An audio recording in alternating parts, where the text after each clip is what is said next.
정보가 있는 시사 토크쇼 장윤선의 팟짱. 안녕하세요. 장윤선입니다. 오늘은 10월 14일 화요일입니다. 날씨가 굉장히 쌀쌀해졌습니다. 가벼운 재킷으로는 도저히 이 바람을 막을 수가 없네요. 저도 그새 감기가 왔는데 오늘 목소리가 좀 이상하죠? 낭낭한 장윤선의 목소리는 어디로 갔나? 감기한테 뺏겼습니다. 여러분 감기 조심하십시오. 팟짱이 오늘 마련한 순서는 모두 세 가지입니다. 우선 지난 10일 파주에서 벌어진 대북 전단 살포. 이것이 일촉즉발 위기로 발전할 뻔했던 사실을 아십니까? 생각만 해도 정말 끔찍한 일인데요. 관련해서 김창수 코리아 연구원 연구실장 그리고 김종대 디펜스 21 편집장님과 함께 우리 군의 불발탄 이야기를 나눠보도록 하겠습니다. 수도권 전세 가격이 2억 원대를 돌파했다. 아마 이 뉴스를 다 보셨을 겁니다. 집담보대출을 받아서 생활비로 쓰는 규모가 3년 사이에 무려 60% 가까이 급증했다는 건데요. 초이노믹스 그리고 박근혜 정부의 부동산 정책을 꼼꼼히 따져봅니다. 팟짱이 찍은, 선정한 아니고 찍은 국감 스타. 오늘은 사이버 검열은 위법이다라는 주제로 새정치민주연합 서영교 의원과 함께합니다. 팟짱 시작합니다.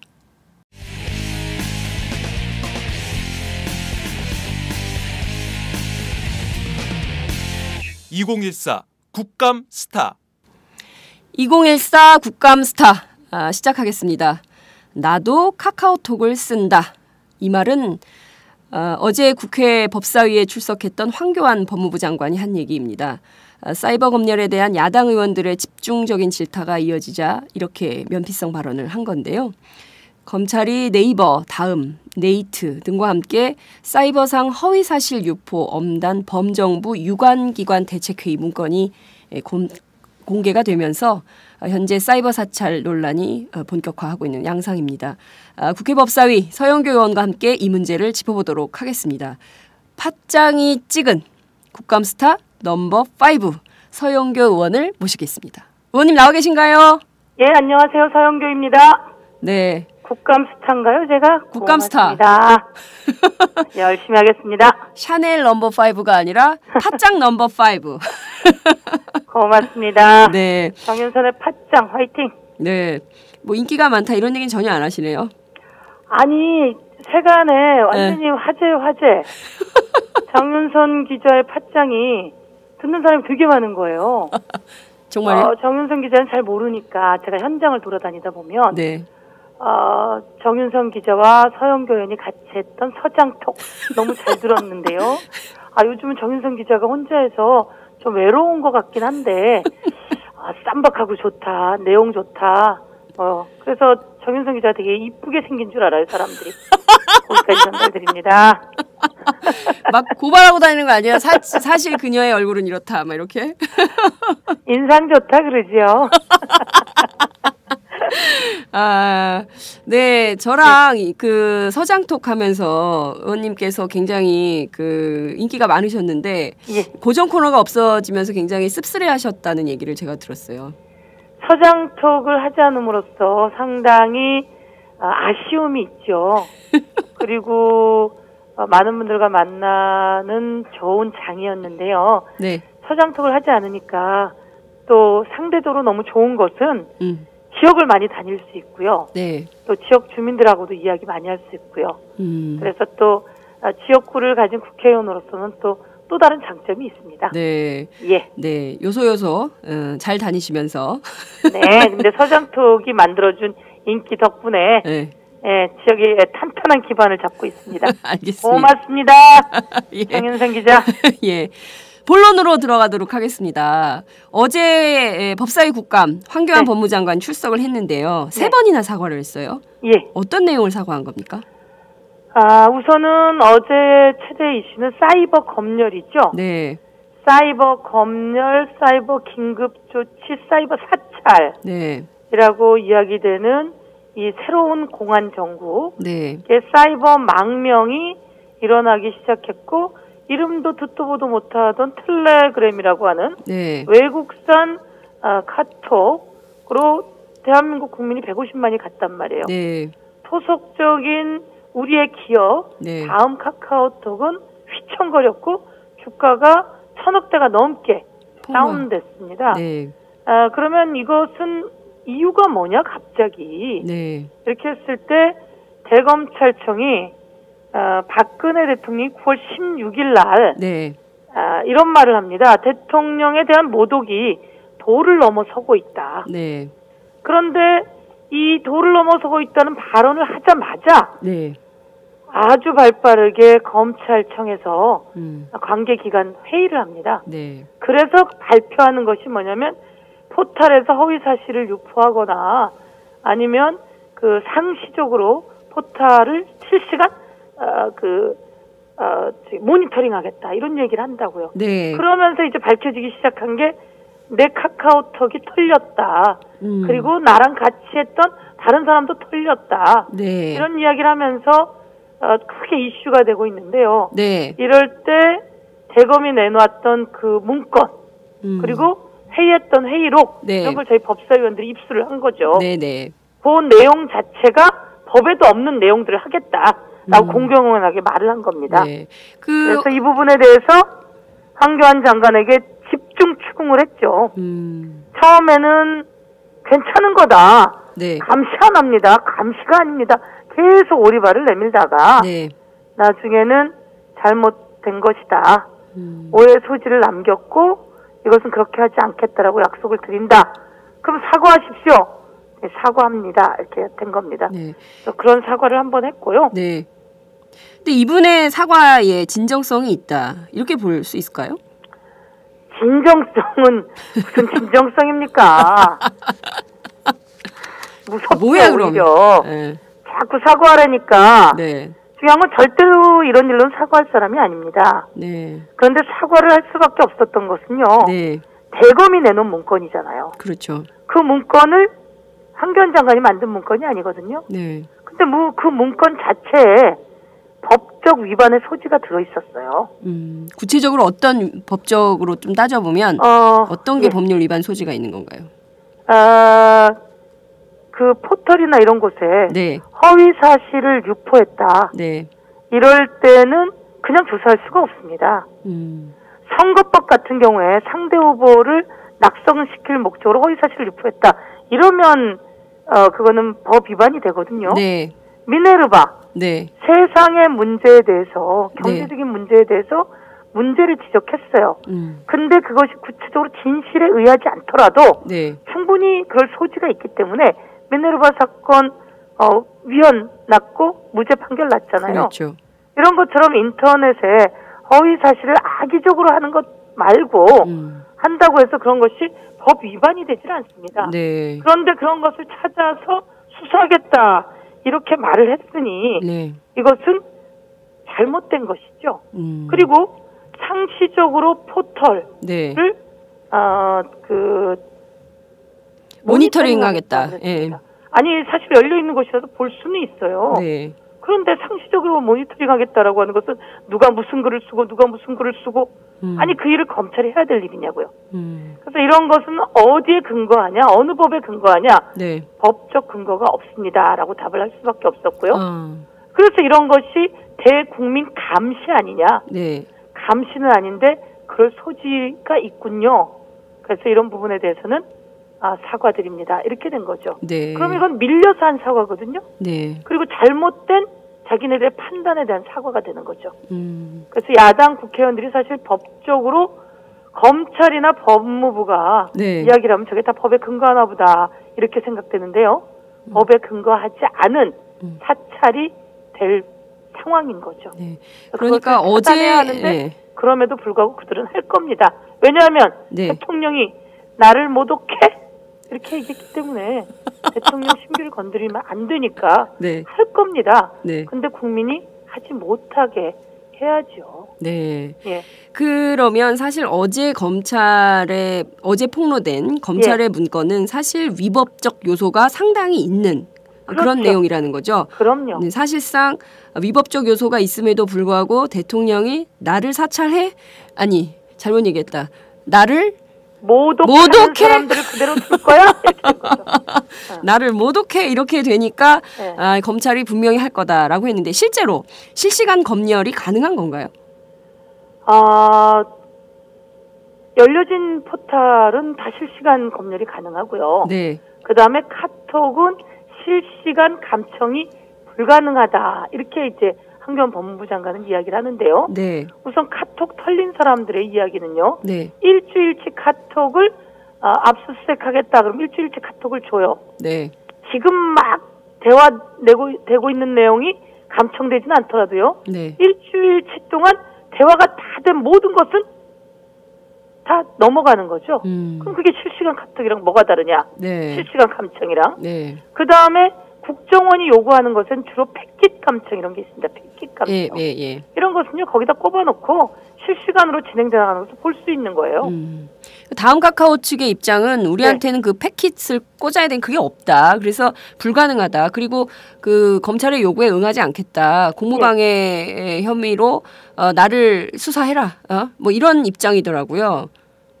우선 국가보안법, 여기 국정원이 국가정보원이 통신 제한 조치 집행조서라 그래갖고 네. 법원에다 요청했고 법원이 발부를 해준 게 있습니다. 네. 통신 제한 조치 이게 그 통신 감찰이거든요. 이런 내용에 보면 대상자의 카카오톡 아이디에 네. 대한 전기통신의 감청 그리고 대화의 청취 녹음 네. 이렇게 돼 있어요. 집행조서에. 네. 집행조서에 자 다시 한번 읽어드릴게요. 네네. 대상자의 카카오톡 아이디는 010 뭐뭐뭐 또 다른 사람 010 뭐뭐뭐에 대한 전기통신의 감청 이렇게 돼 있단 말이에요. 네네. 그러면 전기통신의 감청이라고 하는 것은 압수수색인지 패킷을 넣고 하는 것인지 패킷은 기술적으로 가능하다고 나왔잖아요. 그러니까 이게 사실상 전 국민을 예. 사찰하면서 사이버 공안 정국을 한번 만들어 보겠다라는 의도가 명백해 보이는 상황인데요. 그렇죠. 이 사실 이런 정도에 이르면 국민의 어떤 표현의 자유를 억압하는 기본권 침해 아니냐 이렇게 볼 수도 있는 거 아닙니까? 당연하죠. 헌법에 보장되어 있는 국민의 기본권 침해고요. 네. 개인정보 유출이고요. 그리고 권력 남용이고요. 네. 그리고 이것을 빌미로 해서 사람들의 표현의 자유를 억압하는 것이고요. 헌법에 돼 있는 기본을 모두 다 무시하는 발상이 되는 겁니다. 그러니까 대한민국 국민들이 그렇게 무지하지 않거든요. 네. 법무부 장관이 아닙니다. 감청 아닙니다. 정부가 아니에요. 우리 그런 거 안 해요. 라고 아무리 이야기를 해도 네. 이것은 가능한 이야기고 그리고 카카오톡이 진행된 모든 것을 가져가는 것이고 정부가 압수수색하고 감청 요구한 것은 수천 건씩입니다. 네. 거기에 그 카카오톡 측이 우리가 받았던 영장은 이만큼이다라고 내놓는 것도 한 2천여 건 되고요. 네. 그중에 감청 내용이 167건이다. 뭐 이렇게 얘기하면 되게 많은 거죠. 네. 카카오톡 관계자들은 압수수색 영장과 감청 영장을 집행하다가 볼일 다 보겠는데요. 뭐. 그러니까요. 예. 예. 그러면 이처럼 심각해지는 사이버 공안 정국 네. 새정치민주연합은 어떻게 돌파할 생각이세요? 우선 그 기존에 있었던 압수수색 영장 정도로도 충분합니다. 네. 그런데 압수수색 영장이나 이런 그 영장 발부가 너무 무차별적으로 된다는 것이고요. 네. 그래서 법원에다가도 제기했습니다. 무차별적으로 발부해서는 안 된다. 그러니까 국정원이나 검찰이 요구하는 압수수색 영장이 거의 기각이 안 돼요. 네. 거의 100%, 95%, 적을 때 95%, 많을 땐 100% 전부 다 영장이 발부됩니다. 그리고 법원은 사실 우리가 내용을 잘은 모릅니다. 그 얼마큼 했는지 모릅니다. 이런 상태이기 때문에요. 네. 카톡은 새로운 문화잖아요. 네네. 새로운 통신 장비이고 이것을 감당하기 어려운 그 과거의 법이 이 통신을 치고 흔들어서는 안 되기 때문에 제가 볼 때는 카카오톡과 같은 사적 대화 이런 것은 저는 감청해서도 안 되고 압수수색해서도 안 된다고 생각합니다. 네. 그러니까 그 주고받았던 전화번호라든지 네. 지금처럼 네. 통화 내역이 아니라 통화 기록이라든지 네. 이런 것들 정도는 저는 범죄 수사를 위해서 필요하다고 생각합니다. 네. 근데 그 안에 있는 대화 내용 네. 이런 것은 사람들이 귓속말하는 것까지 검열로 들어가기 때문에 네. 충분히 나라를 뒤흔들 만한 국가보안법 네. 이라고 이야기를 하죠. 그들은. 네. 그런 거나 아니면 뭐 살인 강도 이런 것들이 이 대화 내용을 본다고 해서 찾아지는 것이 아니고요. 네. 네. 기존에 있었던 수준으로 충분히 가능하기 때문에 저는 이것은 권력 남용의 가장 본보기이라서 저의 입장은 네. 카카오톡은 공개되지 않아야 한다. 네. 그리고 이것은 보관되어서도 안 되고 제공되어서도 안 된다. 네. 이거는 귓속말이기 예. 때문입니다. 제도적 대안을 이번 국회에서 좀 마련할 수 있을까요? 우선 그 다음 대표가 네. 우리는 내놓지 않겠다라고 이야기를 했잖아요. 네. 그다음 네이버에서는 경찰이 요구했을 때 네. 우리는 전화번호 주고받은 정도는 되는데 네. 누가 어느 전화번호로 하는 정도는 되지만 여기서는 너무나 많은 사람들이 대화를 하고 있기 때문에 줄 수 없다 그래서 거부했거든요. 네. 이런 것처럼 이제 이 영역은 귓속말 영역 그리고 사적인 대화 영역이기 때문에 안 된다라고 네. 저희가 법으로 정하거나 해야 되고 공안 당국도 이런 부분들에 대한 되돌아보는 것이 필요한 거죠. 네. 알겠습니다. 네. 의원님. 네. 아침 일찍 감사합니다. 감사합니다. 네. 잘해주시고요. 잘 지켜주시고요. 국민을 지켜주십시오. 박근혜 대통령은 국민이 나를 모독한다고 국민을 감시하는 형태가 있었는데요. 노무현 대통령은 국민이 대통령을 비판함으로써 국민이 정부 정책을 비판하고 고치는 역할을 한다면 나는 당연히 그렇죠. 국민의 비판을 즐겁게 받겠다. 맞아요. 이렇게 했다는 말씀을 전하면서 박근혜 대통령도 좀 더 마음이 넓은 형태로 국민을 감싸놨으면 좋겠다. 이렇게 말씀드리고 싶습니다. 네. 감사합니다. 잘하세요. 네, 감사합니다. 자주 나오세요. 장윤선의 팟짱 화이팅! 고맙습니다. 네.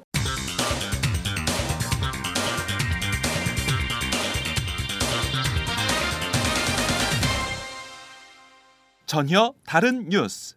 네, 전혀 다른 뉴스. 부동산과 가계부채 문제를 다뤄보겠습니다. 집담보대출을 받아서 생활비로 쓰는 규모가 3년 사이에 무려 60% 가까이 급증했다는 소식을 신문 보도로 접하셨을 겁니다. 그만큼 가계부채 문제가 심각해지고 있다는 징표이기도 한데요. 뿐만 아니라 수도권 전셋값 평균이 2억 원대가 됐습니다. 최경환 경제부총리의 경기부양책 그리고 박근혜 정부의 부동산 정책에 대해서 꼼꼼히 따져보도록 하겠습니다. 오마이뉴스 경제부의 김동환 기자가 자리에 함께했습니다. 김 기자 어서 오세요. 네, 안녕하세요. 반갑습니다. 왜 이렇게 인사가 짧아요? 제가 원래 좀 말이 짧아가지고 네. 죄송합니다. 네. 네. 김 기자는 오마이뉴스에 커피 파는 남자로 알려져 있습니다. 네, 뭐 그렇게 직원들을 상대로 장사를 하는 기자예요. 네. 선후배들에게 커피를 팔고 있죠? 그렇죠. 예, 네. 팔고 있죠. 어떤 커피예요? 집에서 만든 더치커피를 팔고 있습니다. 네, 한 병에 얼마예요? 뭐 다양하죠. 뭐 7,000원부터 뭐 9,000원까지 받고 있는데요. 네. 뭐 그냥 이렇게 시중가보다 한 네. 뭐 3분의 2 정도의 저렴한 가격에 우리 선배들 사랑하는 마음으로 네. 그렇게 제공을 하고 있습니다. 왜 난 안 줘? 네. 김동환 기자가 여러분 굉장히 잘생겼습니다. 저는 사실 김동환 기자랑 방송을 할 때 보이는 팟캐스트를 하고 싶어요. 너무 잘생겼어. 네. 얼굴을 보여주고 싶어요. 자, 본격적으로 얘기를 좀 해보도록 하죠. 수도권 전세 가격이 처음으로 2억 원을 넘어섰어요. 굉장히 위험한 사인인 것 같은데 어떻게 보고 계십니까? 네, 위험한 사인이죠. 저도 네. 지금 전세 살고 있는데 뭐 저는 2억 원짜리 전세 살진 않지만 그리고 이제 특히 가족이 있고 부양 가족이 있는 분들이 전세가 이렇게 급격하게 오르게 되면 네. 뭐 2년마다 이제 난 뭐 어떻게 살아야 되나 뭐 이런 고민들도 드실 거고 네. 그런 측면에서 굉장히 좀 위험한 사인이라고 봅니다. 네. 실제로 KB국민은행 부동산 통계에 따르면 9월 수도권 주택 가격 주택 평균 전세값이 2억 106만 원이더라고요. 서울은 얼마죠? 네, 서울 지역 전세값은 2억 5,939만 원으로 네. 추산이 되고 있습니다. 2억 6천 정도 되는 건데 네. 이게 실질적으로 평균은 2억 6천만 원이지만 이 평균이라는 것에 또 함정이 있거든요. 네, 그렇죠. 예, 그래서 딱 중간값, 그러니까 100채가 있으면 그 중에 50번째로 집값이 이제 전세값이 높은 집의 가격은 3억 47만 원입니다. 그러니까 실질적으로 봤을 때 3억 정도 되는 거죠. 네. 최소한 서울에 살려면 3억 정도의 전세값이 있거나 아니면 월세를 끼거나 그렇죠. 뭐 이렇게 해야 지금 그 살 수 있는 상황인 건데 이 직장인들이 아무리 그 열심히 저축을 해도 서울에서 내 집 마련은커녕 이제는 전세값 마련하는 것도 굉장히 버거워진 그런 상황이 된 것 같습니다. 네, 그렇습니다. 2억 6천 정말 높은 값인데 이 국민들이 체감하는 지수는 훨씬 높을 것 같아요. 아, 그렇죠. 왜냐하면 이게 이제 보통 2년마다 전세 계약을 하는데 그렇죠. 이 수도권 평균 전세값으로 계산을 해보면 네. 지난해 말에 비해서 이제 올 9월에 5.7% 정도가 올랐거든요. 이야, 네. 그리고 이제 이 2년 전, 그러니까 올해 9월에 나가시는 분들, 가을에 이사 많이 하시니까 네. 2012년 9월하고 비교를 하면 이 2,414만 원, 그러니까 네. 13.6% 오른 수치입니다. 네. 그러니까 원래 2억 사시던 분들은 뭐 2억 3천, 뭐 2억 4천, 뭐 네. 이렇게 지금 내셔야 된다는 얘기죠. 상당히 부담이죠. 동네에 따라서 어떤 동네는 1억씩 올리는 데들도 있어요. 상암동이 그래요. 굉장히 상암동. 예, 상암동 같은 경우에는 굉장히 한꺼번에 많이 올리는 동네, 대표적인 동네가 아닌가 이런 생각이 좀 드는데 전세값이 이렇게 폭등하는 이유는 어디에 있다고 분석하고 계세요? 이 전문가들은 전세 공급이 네. 줄어드는 게 가장 큰 이유라고 얘기를 합니다. 이 전세 공급이 줄어드는 이유는 네. 최근에 이제 낮은 금리가 계속 오래 이어지다 보니까 네. 원래 전세값을 받아서 뭐 이걸로 이제 이자를 받아 먹거나 은행에 그렇죠. 넣어서 뭐 이렇게 이제 해왔었는데 이게 이제 뭐 돈이 안 된다는 거예요. 네. 그러니까 이제 반전세 네. 식으로 돌리거나 아니면 아예 월세를 받거나 네. 이렇게 하면서 전세 숫자가 이제 급격히 저하가 되고 전세 살려고 하는 사람들은 많고 네. 그렇기 때문에 전세 가격이 오를 수밖에 없다. 뭐 이런 얘기가 있죠. 실질적으로 보면 자기 집을 하나 가지고 있고 오피스텔이나 아니면 다른 주택을 소유한 경우에 그 집을 되게 은퇴자들이나 네. 정년이 임박한 사람들이 그 집을 놓고 임대소득으로 사는 거예요. 그렇죠. 그리고 임대소득이 그 말씀하신 대로 은행 이자보다 낮기 때문에 경우에 따라서는 1년에 뭐 예컨대 2억에 30만 원 이렇게 하다가 어느 날 갑자기 2억에 60, 뭐 2억에 100 이렇게 올려버리는 거예요. 그러니까 그거를 감당이 안 되는 거죠. 봉급생활자들은. 그렇죠. 그러니까 더 이상 그 집에 살 수 없고 점점 서울에서 수도권에서 더 다른 지역으로 밀려나게 되는 이런 상황이 계속 벌어지는 것 같습니다. 그렇죠. 박근혜 정부가 굉장히 여러 번 주택 정책을 발표를 했어요. 어떤 효과가 있었어요? 박근혜 정부가 취임한 이후로 총 6번 부동산 정책이 나왔습니다. 그렇죠. 그래서 뭐 대충 뭐 얘기는 뭐 여러 가지 다른 얘기를 하려고 했지만 사실 네. 6번의 얘기는 같은 얘기인데 주택 매매를 활성화시켜서 전세값을 잡겠다. 뭐 하여튼 이런 발상입니다. 네. 이 주택 매매를 하면 전세 살던 사람들한테 이제 집을 사게 해서 네. 그러면 이제 전세 살려고 하는 사람들이 줄어드니까 네. 전세값이 내려가겠지. 뭐 약간 이런 논리인데요. 네.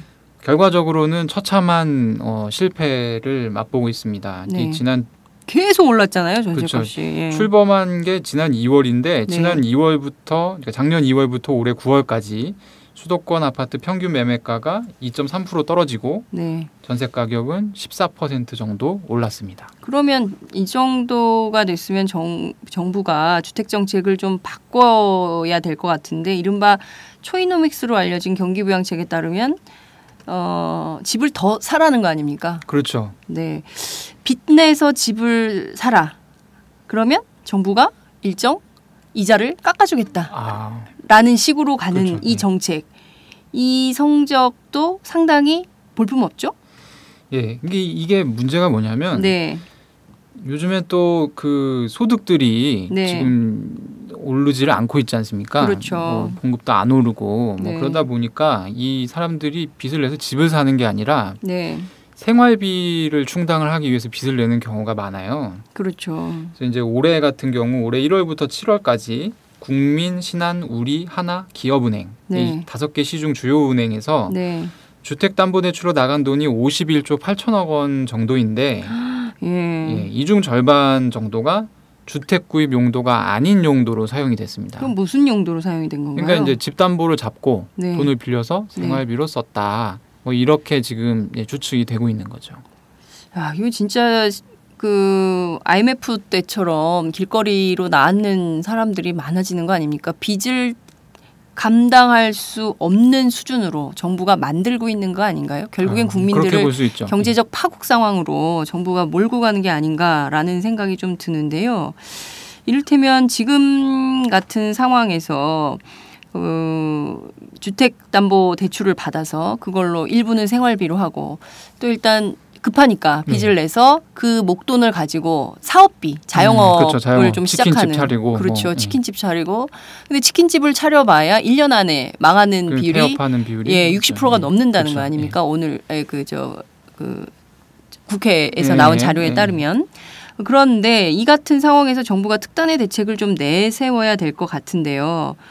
그런데도 정부가 계속 집을 사라고 얘기하는 이 기현상을 경제부 기자들은 좀 어떻게 보고 있나요? 여기서 좀 멈춰야 되는 거 아니냐 이런 비판이나 분석 이런 것도 나온가요? 나오나요? 그 6번 정책을 냈다고 말씀을 드렸는데 사실 이거를 그만해야 된다라는 얘기는 뭐 기자들뿐만 아니라 전문가들도 굉장히 오래전부터 얘기를 해왔습니다. 네. 그러니까 이게 이제 만약에 집값이 떨어지는 거를 막기 위해서 네. 계속 이게 누군가는 집을 사게 만드는 정책을 피고 있다. 네. 그래서 이제 그걸 이제 그만해야 우리 이제 건강한 경제로 다시 네. 돌아갈 수 있다. 네. 그러니까 이런 지적을 해왔는데 네.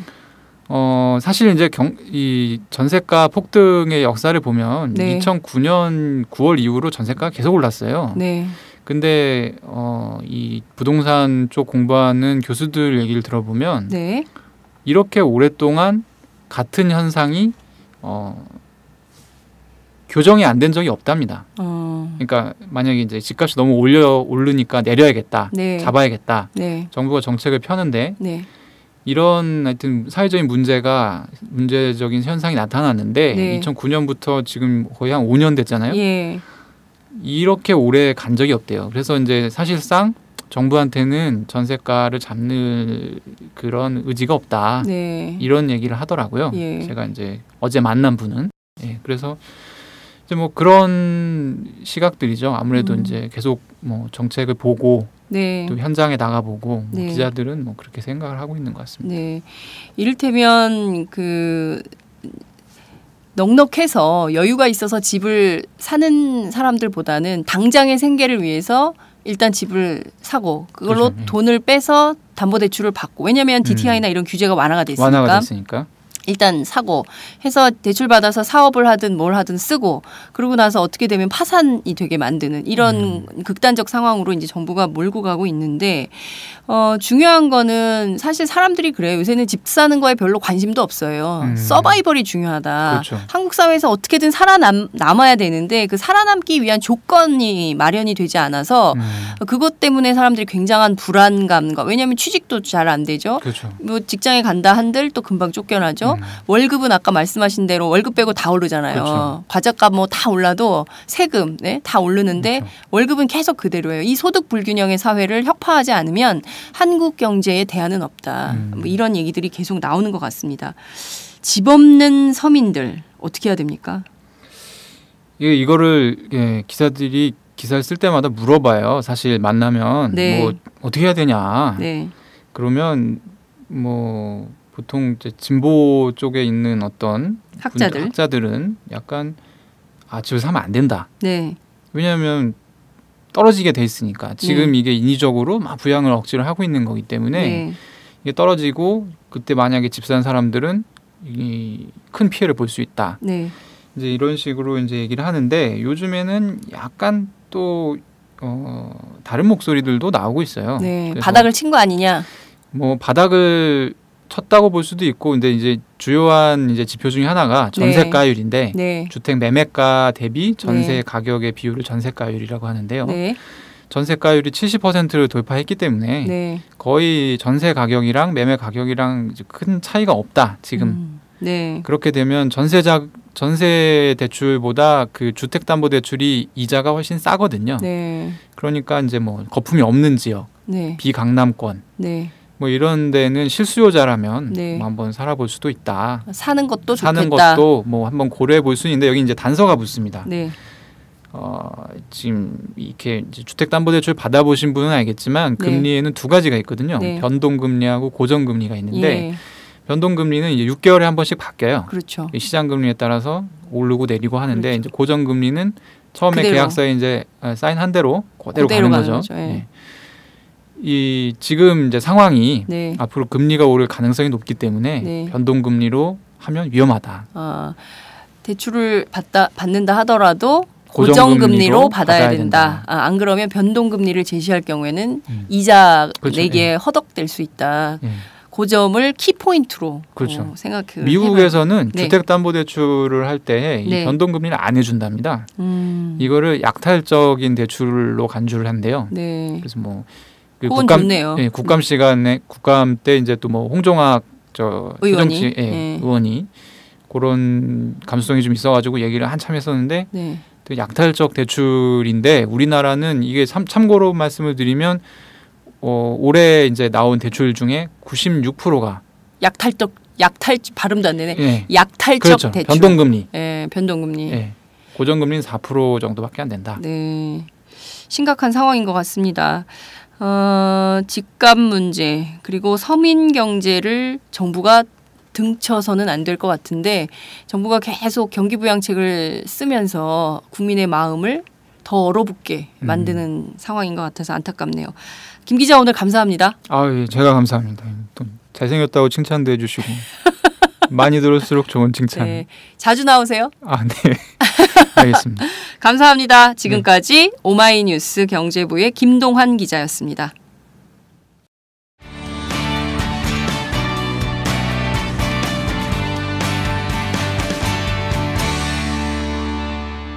여러분은 지금 오마이뉴스 장윤선 기자가 진행하는 팟캐스트 팟짱을 듣고 계십니다.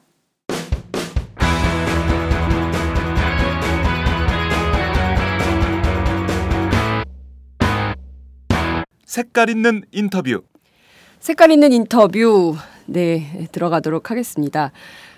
총격 사건으로까지 비화됐던 대북 전단 살포 사건 이거 어떻게 보셨습니까? 정부는 일단 상황에 따라서 제한하겠다 이런 입장을 밝혔지만 탈북단체는 비공개적으로 이 활동을 계속하겠다 이런 입장이어서 앞으로 이들에 대해서 정부가 어떤 조치를 취할지 상당히 주목이 되는 상황입니다. 문제는 남북관계인데요. 10월 말 혹은 11월 초 고위급 회담이 예정이 돼 있는데 이 상황에서 탈북자 단체가 계속 이런 행동을 하면 이것이 이후 남북관계 또는 군사 문제에 어떤 영향을 미칠지 특히 우리 국민들에게 어떤 악영향을 미칠지 오늘 전문가 두 분을 모시고 얘기를 해보도록 하겠습니다. 우선 김창수 코리아 연구원 연구실장님 오셨습니다. 네, 안녕하세요. 처음 출연했는데 살짝 때리려고 합니다. 처음 출연 아니에요. 아니 나온 스튜디오에 나온 건 처음입니다. 그러니까 웬만한 팟캐스트에는 때리지 않는데 장윤선 씨가 지금 새로 시작했잖아요. 네. 1등을 찍었잖아요. 그래서 각별하게 의미 있는 팟캐스트라서. 네. 1등 찍었다고? 몰라 너무한 거 아니야? 관심 좀 가져주세요. 아직 김종대 편집장 소개 안 했습니다만은 왜냐하면 김종대 편집장도 팟캐스트 하는데 1등 한 번도 못 찍었거든요. 네. 그 참 왠지 기분이 좀 쌉싸름합니다. 네. 이 낯익은 목소리 반가워요. 네, 김종대입니다. 안녕하십니까. 네. 네, 디펜스 21의 김종대 편집장님 나오셨는데요. 두 분이 원래 굉장히 친한 사이잖아요. 80년대부터. 그렇죠. 왜 모르는 사람들처럼 쌩 까고 있어. 야, 세게 나온다. 이래서 1등 하는 거예요. 이야, 아이고 하니까 아니, 가짜가 서지네. 우리 네. 김종대 편집장님 만나자마자 네. 내가 보냈던 그 반가움의 표시 이런 거 못 봤어요. 순식간에 네. 쫙 하고 전달되는 기분 못 느꼈어요. 네. 아니 저는 그 김종대 편집장님이 선배인 줄 알았어요. 근데 김창수 연구실장님께서 선배시라면서요. 액면가 이렇게 얘기하면 김종대 선배 되게 기분 나쁠 텐데. 그러니까 반응을 지금 보고 싶은데 굉장히 궁금한데요. 그 뭐 한 살 차이 가지고 뭘 사회생활에 하는데 그 정도 갖고 선후배 따지고. 아니 지금 나이 가지고 선후배를 지금 이야기하는 게 아니라 액면가를 가지고 이야기하는 건데요. 그래 뒤에 있어요. 예, 제가 조금 더 얼굴 관리는 잘했습니다. 그래서 예, 관리비가 좀 들어간 저 아파트이기 때문에 네. 그 같은 가격으로 봐주지 마시고 나이는 조금 디스카운트 합시다. 예. 네, 두 분이 사실 80년대 평화운동을 하시면서 지금까지 계속 이 분야에서 정말 전문가로 수성을 이루신 분들 같아요. 두 분 둘 다 청와대 계셨죠, 같이. 전직 청와대. 네. 네, 같은 때에 계셨죠. 같은 때죠. 네, 노무현 대통령 시절입니다. 네. 전반부죠. 네. 전반부. 네. 제가 88년도에 네. 평화연구소가 만들어지면서 거기에 참여를 했고요. 네. 그러면서 이제 평화운동 또 군축운동을 하자 그래가지고 네. 89년도에 아마 89년도일 겁니다. 일단 우리나라에 처음으로 이렇게 평화군축운동을 하는 단체를 만들었는데 네. 그때 이제 우리 김종대 편집장하고 같이 만나가지고 네. 그 일을 했었습니다. 네. 네, 종로에서. 종로에서. 예. 저도 기억나요. 거기 예. 후미진대. 그렇죠. 네, 예. 제가 원고료를 그때는 계좌 이체가 안 됐나 봐. 그래서 원고료를 찾아가지고 봉투에 넣어서 김창수 소장이죠 그때 드리고 그다음에 이렇게 사인 받아왔어요. 아 그래요? 예. 그리고 그 돈으로 술 사 먹고. 그 뭐 우리 다 동지들인데 오늘 화기애애하게 합시다. 네, 화기애애하게 북한 얘기를 한번 해보도록 하죠. 네, 본격적으로 얘기를 좀 해보겠습니다. 일단 어제 국감 얘기를 좀 시작을 해야 될 것 같아요. 네. 네. 어제 국감에서 좀 황당한 사실이 밝혀졌어요. 이게 크게 보면 두 건인데 어제 네. 우선 국감에서 나온 얘기를 간략하게 소개를 드리겠어요. 합동참모본부 국정감사장이었습니다. 네. 거기서 그 지난 10월 7일 날 그 연평도 인근에 북한 경비정이 내려온 일이 있는데 그때 그 합참이 경고 사격을 해서 북한 함정이 퇴각하는 바람에 아무 일 없이 끝난 적이 있습니다. 그런데 이게 경고 사격이 아니라 격파 사격이었다는 합참의장의 그 답변을 드러냈습니다. 국방위원들의 이제 질문을 통해서. 네네. 당시 합참의장이 격파하라 그랬어요. 그러니까 이건 뭐냐면은 여러 사람 죽는 피바람이 이제 그 임박했던 겁니다. 네. 우리 76mm 함포에 한 대 얻어맞으면은 그거 아작난다고. 그건 몇 발 맞으면 침몰이에요. 그런 격파 사격을 지시했습니다. 근데 왜 격파가 안 됐느냐? 네. 불발탄이래. 그러니까 저기 포가 고장 나가지고 기능 고장으로 쏘니까 그게 발사가 안 되고 맥혀버린 거예요. 그 불발탄을 빼내야 되고 수리를 해야 된다고. 네. 그래가지고 76mm 주포가 마비됐습니다. 그래서 40mm 이번에는 기관포를 발사하는데 이게 또 불발탄이래. 그래가지고 10분을 까먹어. 어디 가서 왜 야매로 불발탄인 줄 알아요? 그게 제가 생각할 때 광해군 작전이 아닌가 싶습니다. 광해군이 명청 교전할 그렇지. 때 화살촉을 꺾어가지고 전투에 참여했는데 아마 어. 군 내부에서 남북한의 충돌을 막기 위해서 불발탄을 준비한 군내의 평화 세력이 있지 않나 이런 생각이 드는데요. 그렇게 깊은 그렇게 뜻이 또 있을 깊은 수도 뜻이 있겠어요. 있을 수도, 네. 그래가지고 있는데 저기 몇 발 쏘다 불발탄 되니까 북한 우선 그냥 경비정 그냥 갔어요. 그러다가 주변에 저 참수리 고속장이 있었어요. 네. 이제 저기 우리 유도탄 고속함이 계속 버벅거리니까 얘가 쫓아와가지고 네. 40mm 그 기관포를 쐈어요. 한 발도 안 맞았어요. 그래가지고 저기 그러다 그냥 상황이 끝나니까 네. 여기부터 이제 국정감사장에서 안 나온 얘기인데 네. 합참의장이 머리 끝까지 화가 났어요. 그래가지고 역사를 새로 쓸 수 있는 기회를 예하부대 무능 때문에 네. 놓쳤다. 이래 되는 겁니다. 그런데 그 우리 유도탄 고속함에 대해서 좀 설명을 드리자면 네네. 포만 문제가 아니라 이게 기관이 고장이 잘 나. 그래가지고 엔진이 서. 그래가지고 얼마 전에 병영혁신위원들을 네, 태우고 네. 해군 평택 2함대 사령부를 방문하다가 엔진 고장이 나서 물 위에서 오도 가도 못하고 40분을 갇혔어. 그러니까 그 함이 이번에 연평도로 간 거예요. 그런데 기관 고장이 안 난 게 천만다행이지. 저기 포가 고장난 상태 기간까지 멈췄으면 네. 북한 경비정이 다가와서 쏴버리면 전멸이야. 이래가지고 이 열받은 합참의장께서 그 뒤에 해군 작전사령부와 이함대 사령부를 연일 질책하고 계셔요. 네, 이게 첫 번째 위기가 아무 일 없이 끝난 거였습니다. 만일에 이때 제대로 돌아갔다면은 우리가 흔히 듣는 제1연평해전, 제2연평해전 이런 피바람이 날 뻔한 사건이 있었던 거죠. 결과적으로 우리 군의 무능이 한반도의 평화를 지켰다. 우리 군의 무능 때문에 이 한반도의 평화가 지켜지고 있다. 과거에 저 연평도 포격된 F-15가 떠 있었잖아요. 그걸로 쏘냐 마냐 이랬잖아요. 그렇죠. 그런데 사실은 공대지 미사일을 안 달고 떴어.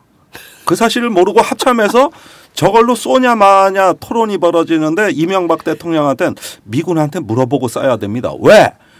유엔사 정전식 교정규칙이라는 게 있는데 이 항공작전은 미군하고 협의하게 돼 있습니다. 그러니까 그러면 협의해 이러면 됐거든. 그러니까 다음날 그 말은 못하고 교정규칙을 개정해라. 사실은 아무 상관없거든 교정규칙하고. 그런데 그거와 상관없이 떠 있는 F-15 전투기에 공대지 미사일을 안 달렸어. 안 달고 뜬 거거든. 공대공 임무하려고. 이걸 모르고 무의미한 논쟁을 한 거죠. 그때도 군의 무능이 어쨌다? 한반도 평화를 지켰다. 계속 무능하기를 바라야 되는 건가요? 우리 국민들이? 이거 뭐 어떻게 생각을 해야 되는 거예요? 그거야 뭐 저기 방금 김창수 실장께서 말씀하신 대로 이거는 우리의 강력한 안보 의지를 과시하는 속에 뭔가 더 큰 비극을 차단하기 위한 군 내부에 군 내부에 깊은 뜻이 있었다. 이렇게 선의로 해석해줘야지. 어떻게 우리 군을 그렇게 조롱하고 모욕하고 종북 세력이나 하는 그런 말을 우리가 어떻게 할 수 있겠어요? 안 돼요. 훌륭하신 군이에요. 아주 훌륭해요. 그러니까 대외적으로는 강한 우리의 안보 태세를 갖추고 있다는 의지를 과시하면서도 실제적으로는 이 강한 안보 태세가 남북 간의 군사적 충돌로 비화되어 가지고 오히려 그것이 우리에게 어떤 재산상의 또는 여러 가지 안보상의 피해를 주는 이런 안보 딜레마를 해결하기 위해서 우리는 불발탄을 장착하고 있었던 거죠. 너무 진지하게 얘기하니까 진짜 같아. 아니 너무 훌륭하잖아요. 이런 분석. 절묘하고요. 이게 그 20년 이상 평화운동을 한반도에서 해온 분들이기 때문에 이런 분석이 가능한 겁니다. 자, 근데 참 이런 이 서글픈 현실, 이 서글픈 현실을 좀 바닥에 두고 깔고 얘기를 좀 해보도록 하죠. 그 10일 날 탈북자 모임인 그 자유북한 운동연합 파주에서 대북전단을 뿌렸어요. 삐라 날렸는데 2만 장씩 풍선 10개, 그래서 도합 20만 장을 뿌린 거예요. 근데 이게 우리나라 축구대표팀 훈련장 옆에 있었대요. 여기서 뿌렸대요. 원점 타격했으면 어떡할 뻔했어. 여기서 또 무능함이 드러나는데. 자, 1시 55분경에 이 풍선이 떴습니다. 그래서 대략 2시경에 마무리됐어요. 그런데 이 풍선이 이제 펄펄 나를 거 아니야, 그죠? 개중에 몇 개는 터져서 그냥 삐라가 쏟아졌고. 그런데 북에서 보니까 저 풍선이 날라오는데 그거거든. 이래가지고 3시 55분에 북에서 처음 사격을 시작했어요. 그러면은 우리 군이 그 전방 지역이니까 풍선 띄웠으니까 이게 사격이 시작됐구나 빨리 알아야 될 거 아니야, 그죠? 근데 이거 뭐지? 이러다가 저기 뭐 이상한 소리가 들립니다 하고 우왕좌왕했어요. 군 내부에서. 그런데 한 시간 후에 4시 50분경에 중면 면사무소 앞에 보니까 뭐 이상한 게 떨어져 있거든. 무슨 총탄도 아니고 탄피야. 그런데 그것도 희한해. 그래가지고 이거 뭐야 이러니까 몇 개가 떨어져 있으니까 발칵 뒤집혀가지고 또 보고가 올라갔어요. 여기 뭐가 몇 개 떨어졌습니다. 그러니까 이거 뭐 그럼 쏠까요 말까요 또 이러고 있었어. 그거 토론하느라고 또 1시간이 흘렀어. 쏠지 말지. 5시간 넘어서 근데 어디다 쏴야 되는지 모르잖아. 대충 총소리만 들었지. 그래가지고 저기 북한 GP 쪽을 향해서 GP가 아니라 그 공중에다가 한 40발 쐈어요. 우리 기관총을. 그래가지고 대충 이렇게라도 안 쏠 수는 없고 마무리 짓자 이랬거든. 네. 근데 뒤에 가보니까 저쪽이 어디에서 쏜는지 우리 그 이런 걸 탐지하는 아서케이라는 레이더가 잡고 있었던 거야. 이걸 몰랐던 거죠. 근데 아까 그 광해군신 작전에 따르면은 아서케이가 원점을 파악하고 있었음에도 불구하고 그것을 사전에 제공해 줬을 경우에 원점에 대해서 공격을 하지 않을 수 없었으니까 그 정보를 제공해 주지 않는 그런 또 광해군 작전을 하지 않았을까요? 평화를 유지하기 위해서. 그렇죠. 그러니까 이 저기 군대가 너무 또 왜 정치적 고려 없이 현장 지휘관이 단호하게 대응하라고 네. 미리 얘기를 해놨으니 네. 뭐라 그랬습니까? 포격 원점을 타격하고 네. 지휘 세력까지 타격한다. 네. 이렇게 여태까지 무슨 주기도문처럼 암송해왔다고? 네. 안 할 수 없잖아요. 근데 이걸 정보를 제대로 알면 어떻게 되는 거야. 그러니까 김창수 실장님 말씀대로 이거는 심오한 뜻이 있는 거예요. 군 내부의 평화 세력을 우리가 지켜줘야 되겠다. 그러니까 아서가 이번에는 작동을 했음에도 불구하고 네. 그것에 대해서 정보를 공유하지 않았던 것이었고 작년인가 백령도에서는 아서가 또 작동을 하지 않았습니다. 네. 안 왔어요. 예, 그러니까 우리는 아서라는 네. 어떤 첨단 레이더를 가지고 있지만은 네. 그걸 작동을 할 때는 정보를 공유하지 않고 또 북한이 공격을 할 징후가 보일 때는 또 고장이 나 있고 이렇게 해가지고 또 군이 평화를 유지하는 네. 그런 굉장히 전 세계사에서 보기 힘든 그런 고도의 전술을 작전을 지금 펼치고 있는 것입니다. 그러니까 이 아서 레이더는 스웨덴 네. 레이더거든요. 네. 네. 아서. 아서라. 이런 레이더예요. 네. 그런데 이제 우리의 그런 작전 때문인지 정확하게 아직은 알 수가 없습니다만은 사실은 10월 10일 날 그 삐라를 뿌리고 남북 양쪽에 총격전이 있었을 때 그게 총격전으로 끝나지 않고 네. 예, 포격전으로 비화될 그럴 가능성이 있었던 것이었죠.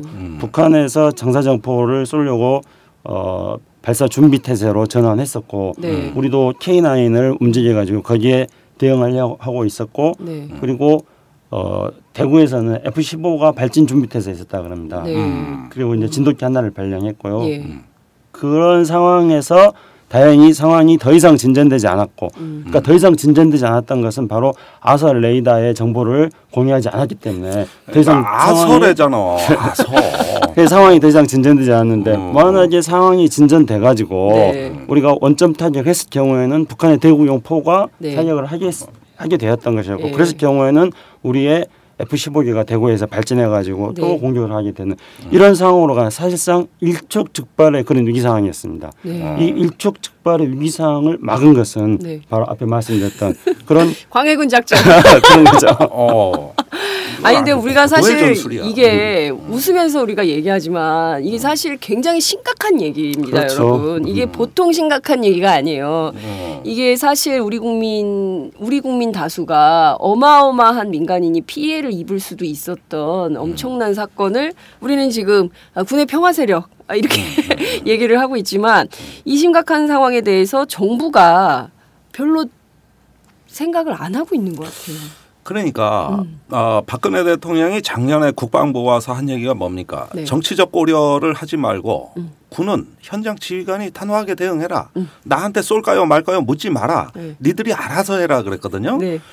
이번에 실제 그렇게 했어요. 실시간으로 두 번의 위기가 다 청와대 보고가 됐습니다. 네. 그거를 그 합참 작전본부장 신원식 중장이 청와대 보고했다고 했어요. 네. 그런데 청와대에서는 군이 교정 수칙대로 알아서 해라고 그러면서 개입을 안 했습니다. 네. 이건 청와대가 지금까지 얘기해온 대로 한 거예요. 네. 그러니까 세월호 때 대통령 7시간 안 보였잖아요. 안 보였죠. 이번에 두 번의 위기에 70시간 동안도 안 보였어요. 이 70시간인가요?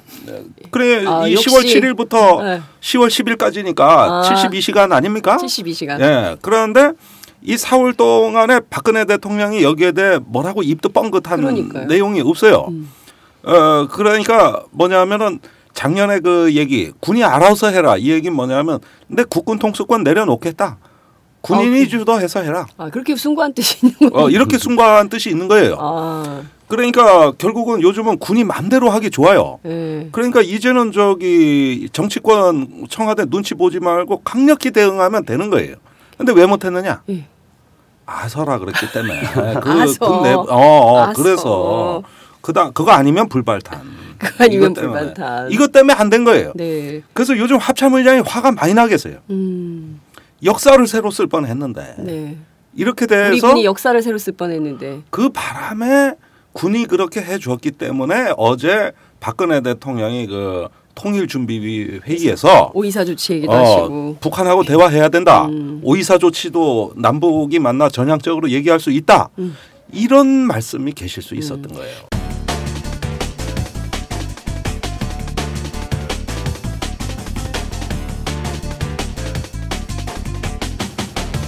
장윤선의 팟짱. 두 분 다 전직 NSC 출신이시잖아요. 저는 아니에요. 아니신가요? 네, 저는 NSC 옆에 비서실, 국방 보좌관실. 비서실. 네, 우리가 네. 약간 끝발이 셌어요. 아니 근데 이 상황이라면 그 뭔가 정부가 뭔가 태세를 갖추고 있어야 되는 상황이었던 거 아닌가요? 우선은 지금 삐라를 뿌리는 게 어떤 성격인가 네. 그것부터 진단을 해야죠. 그러니까 이 정부는 삐라를 뿌리는 게 국민들의 표현의 자유다. 그렇기 때문에 막을 수 없다고 말하지 네. 않습니까? 근데 너무나 아이러니한 상황이 발생을 하고 있습니다. 네. 표현의 자유라고 이야기를 하는데 박근혜 대통령이 7시간을 보도한 일본의 산케이 지국장, 네. 극우 신문의 산케이 지국장을 기소함으로써 네. 이 사람을 언론 자유 수호를 위한 투사로 지금 만들어주고 있습니다. 버렸죠. 예. 그래서 기소에서 유죄가 나와도 문제가 되고 무죄가 나와도 문제가 되고 이런 심각한 상황을 하고 있지 않습니까? 네. 지금 가장 큰 문제가 되는 게 우리 SNS 검열하는 거예요. 그렇죠. 그렇지. 그러니까 카카오톡 털어버리고. 그렇죠. 네. 표현의 자유라고 이런 대북 전단 살포에 대해서는 네. 허용을 하면서도 정작 지금 우리 사회에는 유례 없이 표현의 자유가 침탈당하고 있는 이런 상황이죠. 상황인 것이죠. 그런데 지금까지 이야기하는 과정 속에 쭉 나왔습니다마는 이 대북 전단 살포가 얼마나 심각한 문제인가. 이 대북 전단 살포로 인해서 지금 남북한은 일촉즉발의 위기 상황으로 치달았던 것이었죠. 네. 어떤 포격전을 할 수 있는 그런 상황에 일보 직전까지 갔었습니다. 네. 그리고 연천 주민들은 얼마나 지금 불안해하고 있습니까? 그렇죠. 연천 주민들뿐만 아니라 접경 지역 주민들이 다들 불안해하고 있고 아마 그들에게 그 지역의 여러 가지 차원에서의 경제적인 손실도 측정할 수 없는 경제적인 손실도 굉장히 클 것입니다. 그렇다면은 이거는 명백하고 현존한 위협이라고 할 수 있습니다. 그러니까 표현의 자유에 대해서 표현의 자유를 무한정 보장하는 게 아니라 네. 표현의 자유를 제약해야 되는 네. 그런 상황은 명백하고 현존한 위협이 있을 때 이거를 제약한다고 말하고 있습니다. 네. 실제로 우리가 이런 명백하고 현존한 위협 상황이 있는데도 불구하고 네. 정부가 헌법에 표현의 자유만 이야기하고 있는 것은 헌법에는 표현의 자유를 보장하면서 헌법 네. 21조에는 또한 표현의 자유를 공공의 안녕을 위협할 때는 이걸 제약하도록 되어 있고 이거는 유엔의 인권 규약에도 그렇게 되어 있습니다. 네. 표현의 자유를 이야기하면서도 제약해야 될 이유로 어떤 명백하고 현존한 위협이 있을 경우를 꼽고 있는 것이죠. 네. 그런데 절대 표현의 자유를 제약해서는 안 되는 것은 검열을 해서는 안 된다. 그렇죠. 이렇게 하고 있는 겁니다. 네. 그러니까 그런데 우리는 검열을 하면서 좀 현존하는 위협에 대해서는 아무런 방어를 안 하고 실제로 강신명 경찰청장이 어제 국감에 나와가지고 뭐 대북 전단 살포에 대해서 현행법으로 뭐 저 제지할 근거가 없다 뭐 이런 얘기를 했다가 야당 의원들한테 엄청난 질타를 당했는데요. 저희가 10일 날 현장에 취재를 갔던 기자가 삐라를 가지고 왔어요.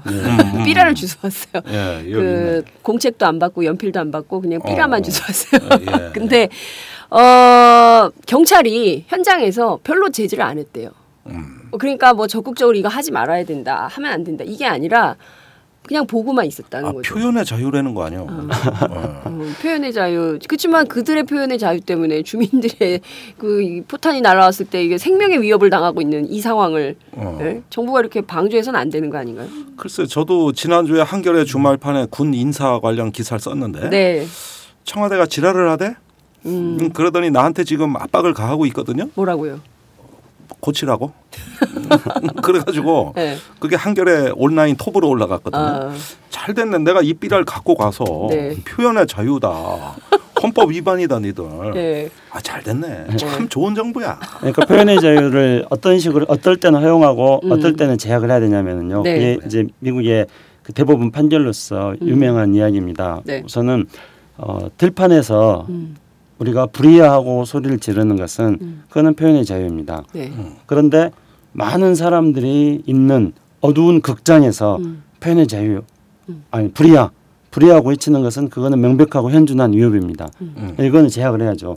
만약에 어두운 극장에서 불이야하고 외쳐가지고 많은 사람들의 어떤 피해, 인명 피해가 발생했다면은 그러면 그런 사건이 발생하고 나면은 들판에서 불이야하고 소리를 지르는 것도 위축되고 그것도 자기 검열을 할 수밖에 없는 상황입니다. 네. 그래서 표현의 자유를 더 발전시키기 위해서는 표현의 자유를 제약해야 되는 요인이 있는데 그거는 공공의 위협이 되는 것이죠. 김종대 편집장이 한겨레 신문에다가 글을 쓴 거는 그거는 명백하게 표현의 자유에 의해서 보호돼야 됩니다. 그것에 의해서 위협을 느끼는 것은 네. 공공의 안녕과 질서가 위협을 느끼는 것이 아니라 이 정부가 위협을 느끼는 것이죠.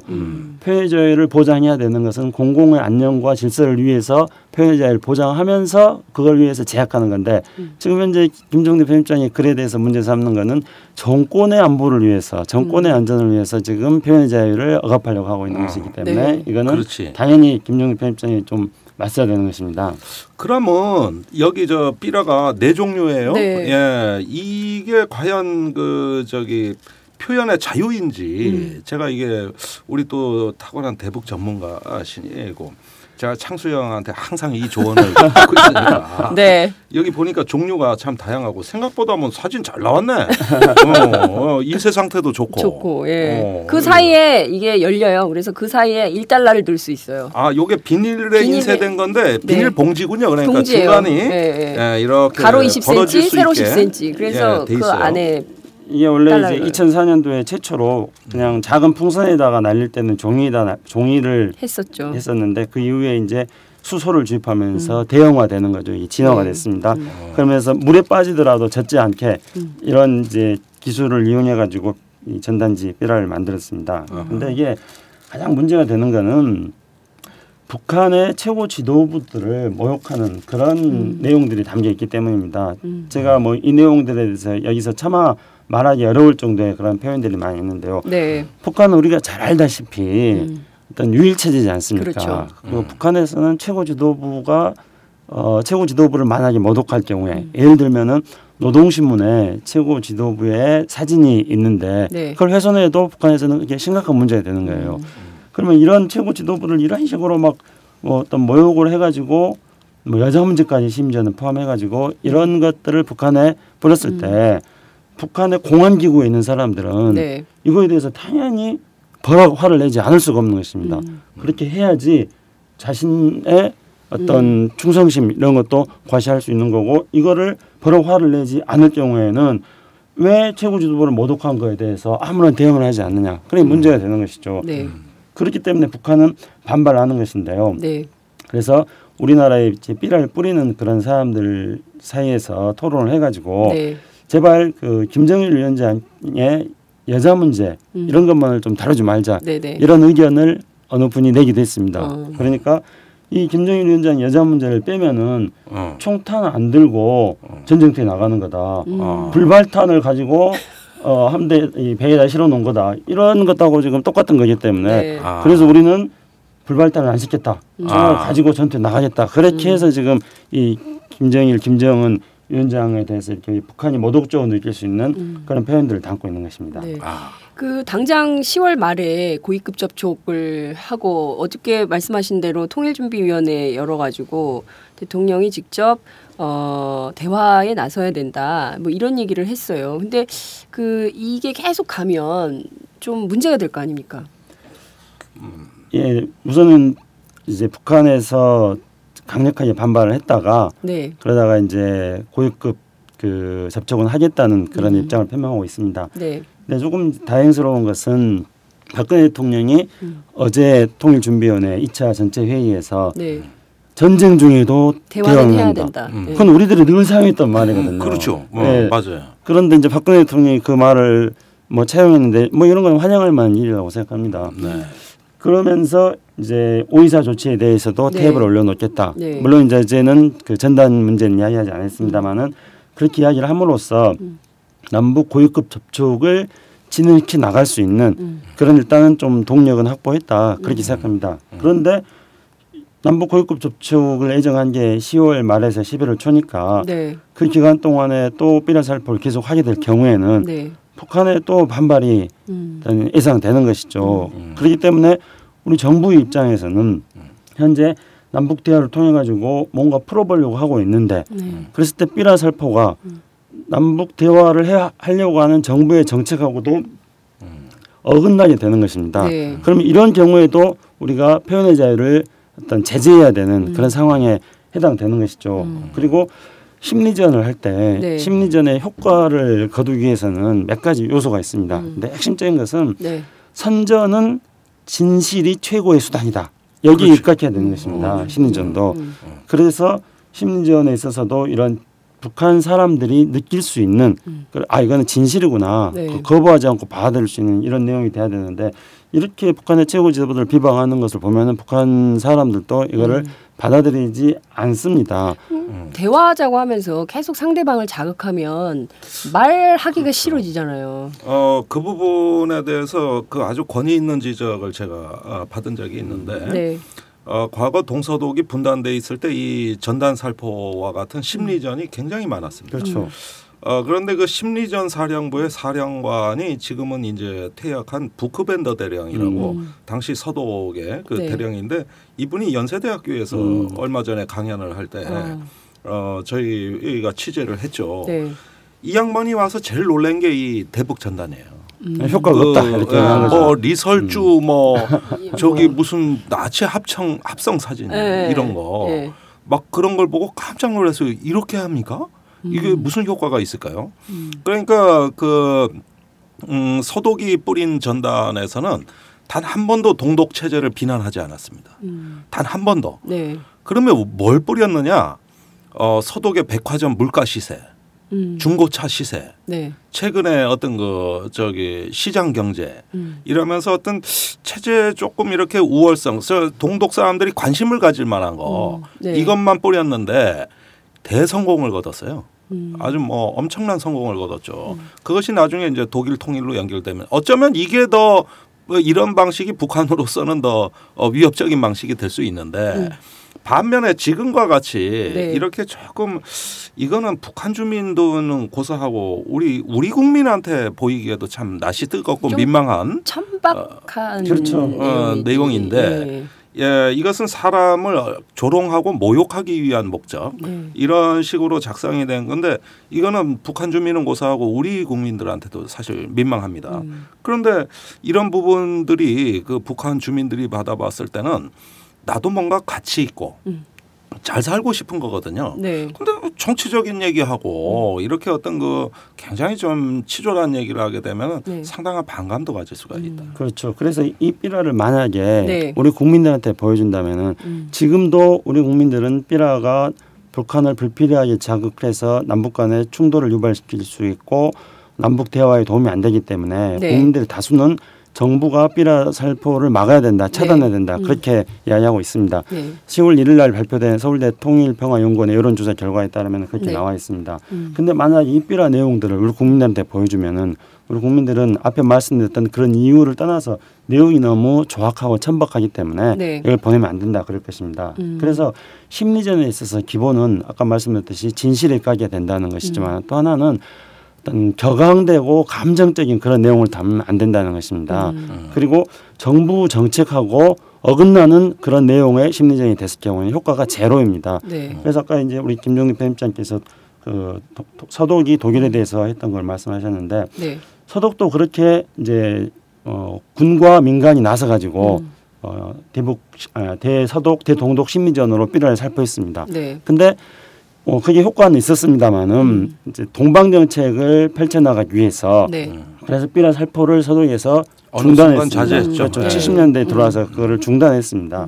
그리고 또 그때 중단한 거는 동방 정책을 추진하기 위해서 정부 정책상의 필요 때문에 중단한 것도 있지만은 또 한편으로는 어느 정도 시간이 지나니까 이런 방식의 삐라의 효과는 떨어진다고 생각했고요. 그렇게 해가지고 서독 정부가 취했던 거는 동방 정책을 펼치면서 동독하고 관계 개선을 해 나가면서 했던 거는 언론 교류를 하는 거였습니다. 네. 그래서 텔레비전 시청들을 할 수 있었던 거였어요. 언론 신뢰가 쌓이니까 그 신뢰의 바탕을 둬가지고 텔레비전 시청을 할 수 있었기 때문에 동독 주민들이 서독 사회에 대해서 가장 잘 알 수 있었던 것은 전단도 아니고 텔레비전 시청이었던 것입니다. 우리도 마찬가지죠. 이런 삐라 살포는 북한 주민들의 오히려 거부감 이런 것만 더 가져오게 만드는 것이고 북한 주민들이 우리 사회에 대해서 네. 남한 사회에 대해서 더 잘 알게 하려면은 교류협력을 활성화시키는 것입니다.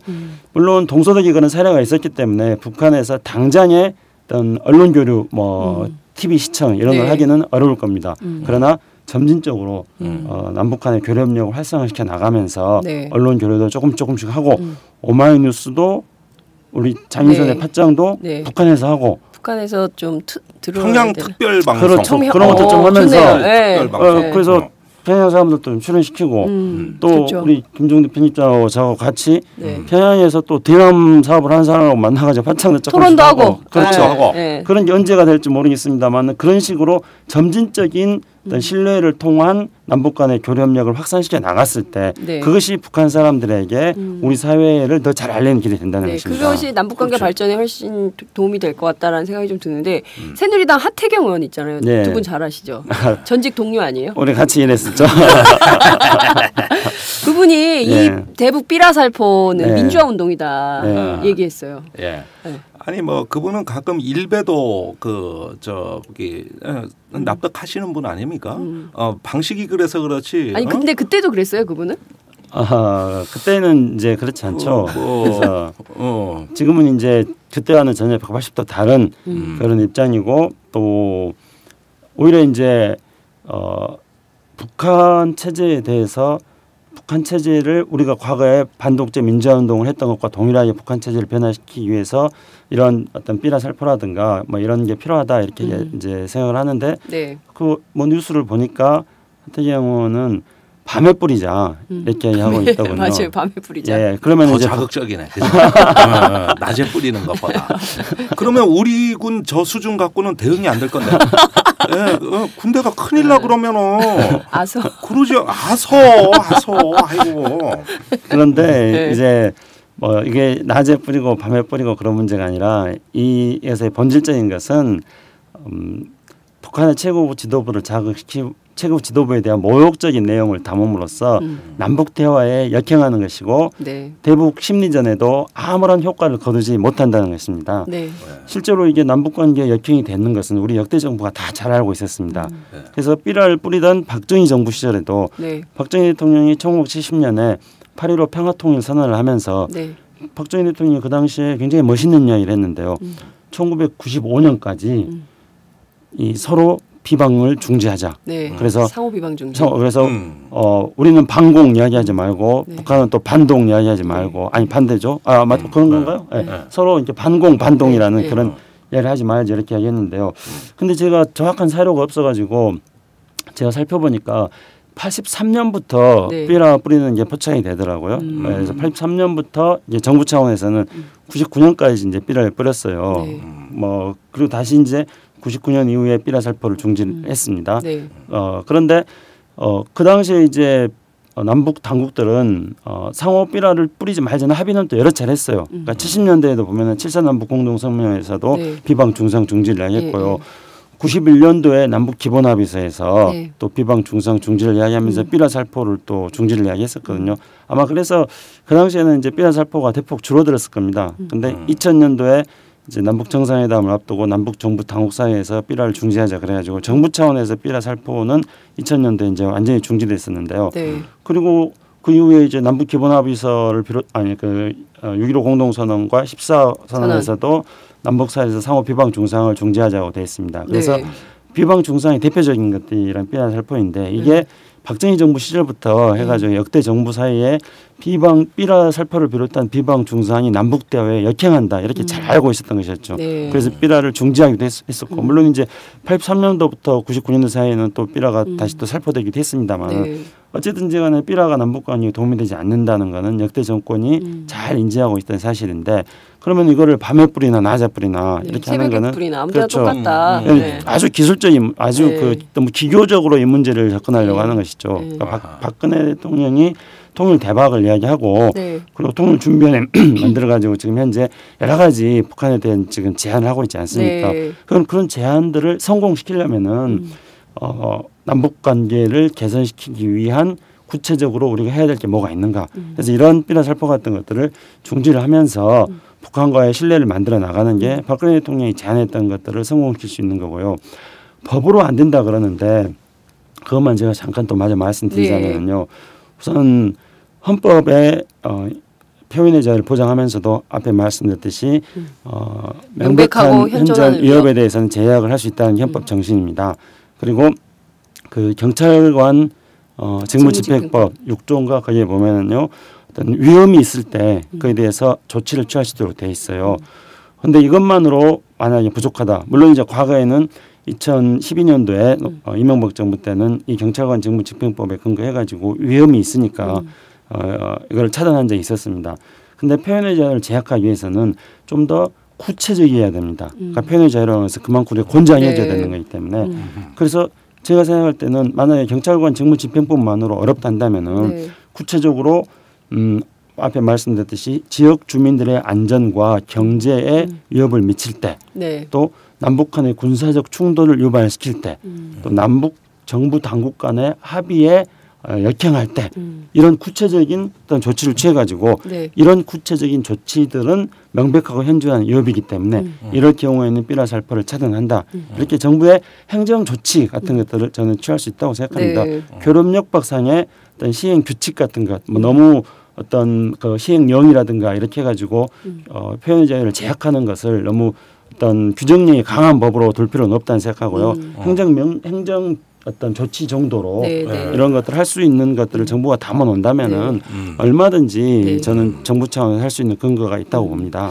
그 김종대 편집장님 그 보면 그동안 북한이 계속 뭐 이제 삐라 뿌릴 때마다 원점 타격한다 그런데 잘 안 했잖아요. 근데 이번엔 했어요. 진짜. 네. 근데 만약에 또 뿌리면 또 할까요?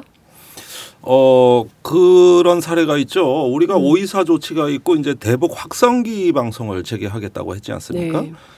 그래서 저기 서해 쪽에 그 애기봉이죠. 예. 예, 거기에 그 민간 단체가 가가지고 이제 그 크리스마스 추리도 올리고 그다음에 이제 확성기 설치가 네. 그 일원에 다 됐고 아마 전방에 다 깔렸어요. 근데 못했잖아요. 원점 타격한다 그래서 그러니까 주한미군 사령관이 개입을 했습니다. 그래가지고 도대체 이 방송 왜 하냐? 둘째 방송에서 효과가 뭐냐? 셋째 북이 그걸 타격했을 때 대비책, 어떤 대응 군사 작전이 있어야 되는데 그게 뭐냐? 이러다가 티격태격하다가 끝났어요. 그래가지고 이제 크리스마스 때 와가지고 교회에서 추리를 올리고 대대적으로 이제 선전을 했습니다. 그거 끝나자마자 그때 김문수 경기도지사가 그 일행을 끌고 갔잖아요. 네. 군인들이 그냥 저기 위험하니까 빨리 가세요. 이러니까 얼마나 미사를 빨리 올리고 내 빼는지 원래 1시간인데. 그래가지고 와서 미사 얼른 올리고 관광버스 타고 가버리더라고. 무섭잖아. 그러니까 그 뒤에도 대북전단 살포를 하다가 북쪽에 이상징후가 감지돼서 군의 제지로 경찰이 아니라 군의 제지로 이 살포가 무산된 일이 몇 번이 있어요. 네. 아니 저쪽에 레이더 돌아가는 전자파가 감지가 되고 이 포병의 갱도 문이 열리고 이러는 걸 보면은 우선 군이 제일 먼저 하는 조치가 이 전단 살포 중지예요. 이건 비상사태로 봅니다. 그런데 이렇게 신용만 해도 군은 대비를 할 수밖에 없는 조직이거든. 가끔 불발탄이 있어 문제지. 대비할 수밖에 없고 다 대기시켜야 된다고. 그럼 거기에 들어가는 국방비가 얼마야? 그러지 않아도 요즘 전방 총기 사고 나고 네. 또 저 뭡니까 그 맨날 집회에서 오랫동안 외출해박 휴가도 못 가고 죽겠는데 네. 이것도 비싼 걸면 네. 그러면은 또 인권 유린이 또 자행이 생기고 되고, 네. 그 휴일 면회도 안 되고. 아 이거 참 누구 좋으라고 그러겠어요. 네. 그러다 보니까 군이 오히려 제지하는 이런 사례도 있었던 거죠. 자기가 통제할 수 있는 상황이래야 표현의 자유도 뭐 주든지 말든지 하지. 군 스스로가 통제 불가능한 상황으로 가는데 네. 어떻게 그걸 허용합니까? 예. 이럴 때는 그런 어떤 비상 상황에서는 표현의 자유가 뭐가 없어요. 네. 당장 포격전이 벌어질지도 모르는데 주민 대피시켜야지. 네. 전투 준비 태세 유지해야지. 예. 어떻게 합니까? 네. 그래가지고 또 그때도 그 박상학 씨가 고래고래 소리 지르고 우리가 삐라 날렸지 폭탄 날렸습니까? 뭐 이러면서 기자회견하고 네. 그런 적 꽤 있어요. 많아요. 네. 근데 군에서도 삐라를 살포하겠다 그랬어요. 오이사 조치 이후에 네. 오이사 조치를 취하면서 삐라를 살포하겠다 그랬고 또 그 언론 보도를 보니까 무슨 대포에다가 대량의 삐라를 살포하는 그런 신종 무기를 개발했다 네. 뭐 그런 이야기도 나왔는데 아마 제가 볼 때는 군에서 그런 거 못했을 겁니다. 만약에 군 차원에서 그렇게 대포에다가 못하죠. 하면은 뭐 그렇죠. 아니 국군 전면전으로 심리전부대가 있어요. 네. 인원이 한 700명 됩니다. 네. 그 국방부 장관 직속 부대예요. 그 저기 네. 하는 건데 아니에요? 대선 개입하는 부대 아니에요? 아, 그거 말고 사이버 사령은 따로 있고. 예. 그러니까 너무 많아 이런 기관이. 네. 예, 그래서 이런 분이 처음에 5.24 조치 이후에는 금방 다 전면화될 것 같았어요. 군이 직접 나서고 네. 확성기 방송할 줄 알았어요. 네. 못했거든요. 겨우 크리스마스 트리 점등했어요. 그러고 나니까 북한이 반응을 보이니까 아 재밌거든. 그러면은 곧 몇 달 지나면 석가탄신일이 돌아오잖아요. 네. 그러면 기독교가 했으니까 불교는 이번에 그 불탑정등식을 해야 되잖아. 네. 그래서 군인들이 그 심리전 부대가 조계사를 찾아갔어. 아. 그래서 총무원장 좀 뵙시다.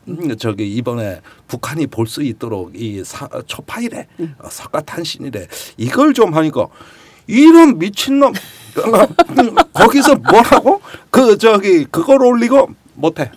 우린 못해. 그거는 부처의 자비와 전혀 관계가 없다. 이래가지고 거부하는 일이 있어서 그 다음부터는 또 이게 다 사라졌어. 아니 김종대 편집장님은 네. 팟캐스트를 본인이 직접 진행도 하셔서 그러신지 막 굉장히 평상시에 사용하지 않는 그런 XX 이런 단어도 팟캐스트에서 막 사용하시고 표현의 자유라니까 여기 팟캐스트가 좋은 건 표현의 자유. 전혀 저는 위협을 느끼지 않습니다. 그 말에 대해서 내 말엔 불발탄이 많아.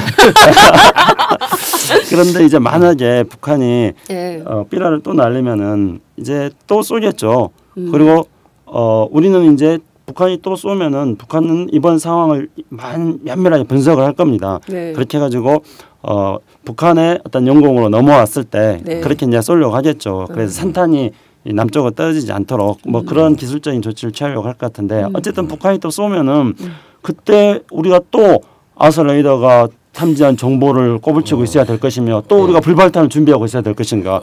아마 또 그 작전은 다시 못할 겁니다. 내부에서 지금 고민 중일 것 같다. 그러니까 그때는 또 다시 적정하게 또 쏴야 될 텐데 그렇게 된다면은 남북 간 사이에서 어떠한 충돌이 발생할지 알 수 없는 그런 상황이 벌어질지도 모르기 때문에 그래서 이번 기회를 계기로 해가지고 삐라 살포하고 이런 것들에 대해서는 뭔가 좀 국민적인 공감이 이런 건 너무 좀 저급한 거 괜히 불필요하게 문제 크게 만드는 거 아니냐 하는 여론들이 많이 있기 때문에 정부에서 좀 적극적인 조치를 취할 필요가 있습니다. 네.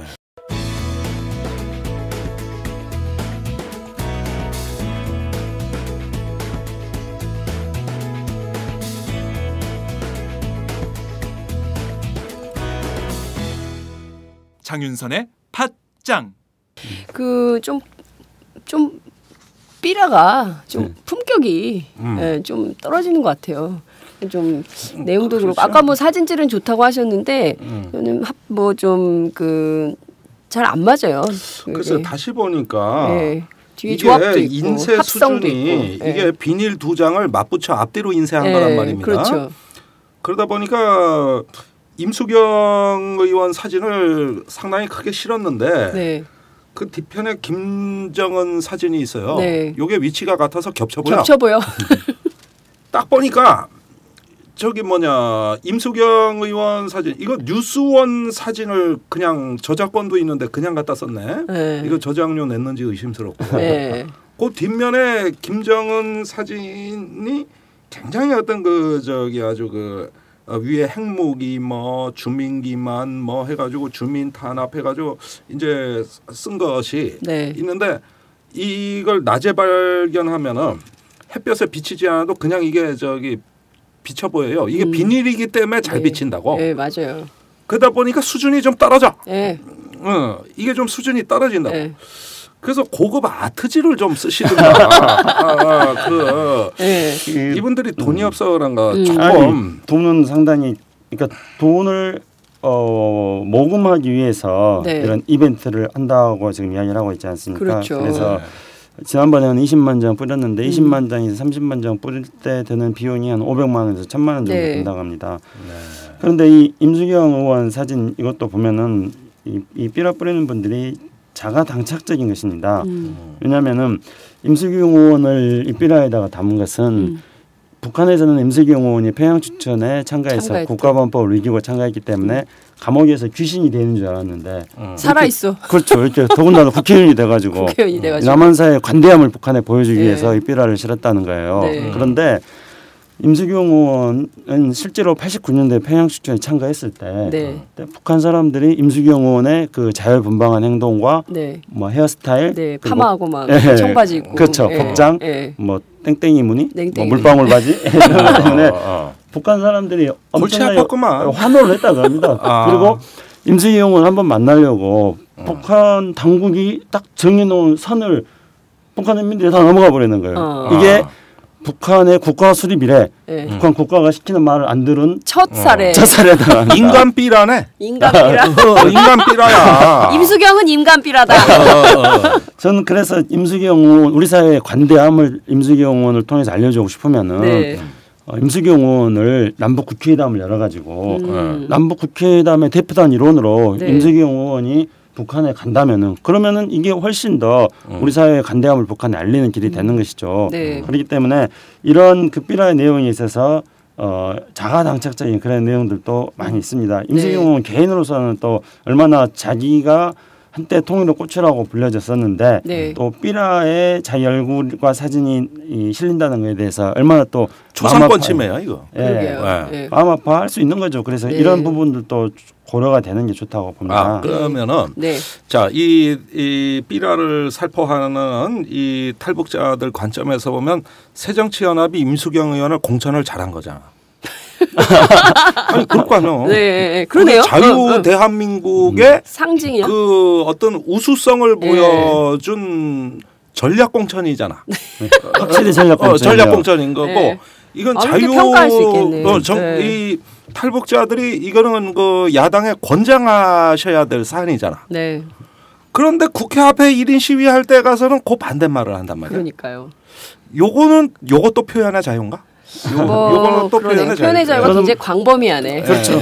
뭐 저는 그 표현의 자유에 그건 해당된다고 봅니다. 네. 왜냐하면은 명백하고 현존한 위협은 아니기 때문에요. 네. 그래서 그렇게 만약에 할 때는 동일하게 표현의 자유를 가지고 그렇게 주장하는 게 옳으냐 그러냐 네. 이렇게 이야기하는 게 필요하지. 음. 뭐 그런 뭐 어떤 치위를 한 걸 가지고 그것에 상하지 않는 다른 네. 수단으로 네. 위협을 가한다면은 그건 적절하지 않는 것이죠. 자, 우리가 이 시점에서 오늘이 10월 14일이에요. 그러면 이제 10월 말이라고 하면 한 보름 정도 남은 건데 고위급 접촉이 있을 때까지는 사실 요 삐라를 살포하는 행위는 안 하는 게 좋겠다라는 걸로 정리를 좀 하고 그러면 고위급 접촉을 통해서 얻어내야 될 남북 관계에서 얻어내야 될 것들은 뭔지 그 얘기를 조금 해볼까요?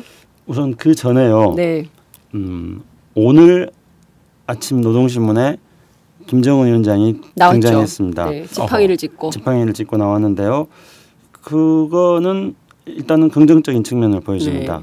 뭐 그동안에 온갖 김정일 위원장에 대한 루머가 나돌았었는데 네.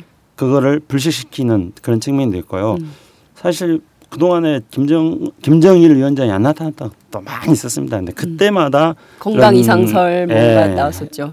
근데 이런 것들을 왜 우리가 이렇게 매번 답습해야 되는지 참으로 안타깝긴 한데요. 그런데 중요한 거는 어제 박근혜 대통령이 예. 전쟁 중에도 대화를 해야 된다. 네. 그리고 대화에서 오이사 조치 문제를 테이블에 올려놓겠다. 이런 메시지를 던진 다음에 네. 그다음에 김정은 위원장 사진이 나왔단 말이죠. 네. 이건 뭐냐면은 김정은 위원장이 건재하니까 북한이 혼란스럽다고 생각하지 말고 네. 대화를 확실히 하자는 그런 메시지를 지금 던진 겁니다. 그렇기 때문에 일단은 지금 삐라살포 문제와 서해에서의 충돌로 남북관계가 굉장히 어수선해지지 않았습니까? 네. 그러니까 10월 4일 날 북한의 고위급 3인방들이 방남을 해가지고 네. 뭔가 남북관계 훈풍이 부는 듯 불꽃처럼. 하다가 갑자기 막 좀 어지러워졌는데 네. 그 어지러워진 것들을 지금 이제 정리를 하고 있는 겁니다. 네. 그렇게 해서 그 지금 이제 고위급 접촉으로 가는 그런 포석을 튼튼하게 지금 만들고 있는 거다고 생각하는데요. 그런데 고위급 접촉에서 뭘 이야기할까 네. 하기 전에 또 한 가지 넘어야 될 산이 있습니다. 네. 삐라 말고 넘어야 될 산이 10월 23일 날 예정되어 있는 한미연례안보협의회죠. 한미연례안보협의회에서 전시작전 통제권 전환을 또 연기하겠다고 그러고 네. 또 사드 문제를 뭐 안 다루겠다고 하는데 어쨌든지 간에 사드 문제와 관련된 논의가 진행되지 않을 수가 없는 거고 한미일 정보 공유 MOU 문제가 또 논의될 것이고 또 용산기지의 한미연합사 잔류하는 문제하고 네. 한미 어떤 전투회담 만들어 가지고 동두천에 주둔시키는 이런 문제들이 다 한미연례안보협의회 때 이야기될 텐데 그거는 모두가 다 이 사안들은 전부 다 북한 때문인 거죠. 북한 때문에 그걸 해야 된다. 북한 때문에 해야 된다 상황이 되기 때문에 그게 넘어야 될 산입니다. 네. 그 산을 못 넘으면은 네. 그러면은 10월 말 11월 초에 예정되어 있는 남북 고위급 접촉은 쉽지가 않은 거죠. 지금의 삐라살포보다도 어떻게 본다면 더 높은 산이 더 험한 산이 지금 기다리고 있다. 네, 그런 생각이 듭니다. 그 참 암담하네요. 그러니까 이 남북 관계는 항상 안 될 때는 언제 잘 될까 생각하고 잘 될 때는 언제 깨질까 생각하면 되게 맞더라고. 네. 이게 위기를 불발탄이 위기를 극복해 주었기 때문에 네. 언제 잘 될까 이런 생각을 하는 국면인 건 맞습니다. 예.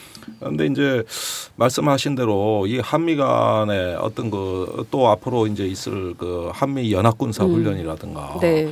뭐 이런 여러 가지 어떤 그 악재들은 항상 있고 서해에서 뭔 일이 있을지 어떻게 합니까?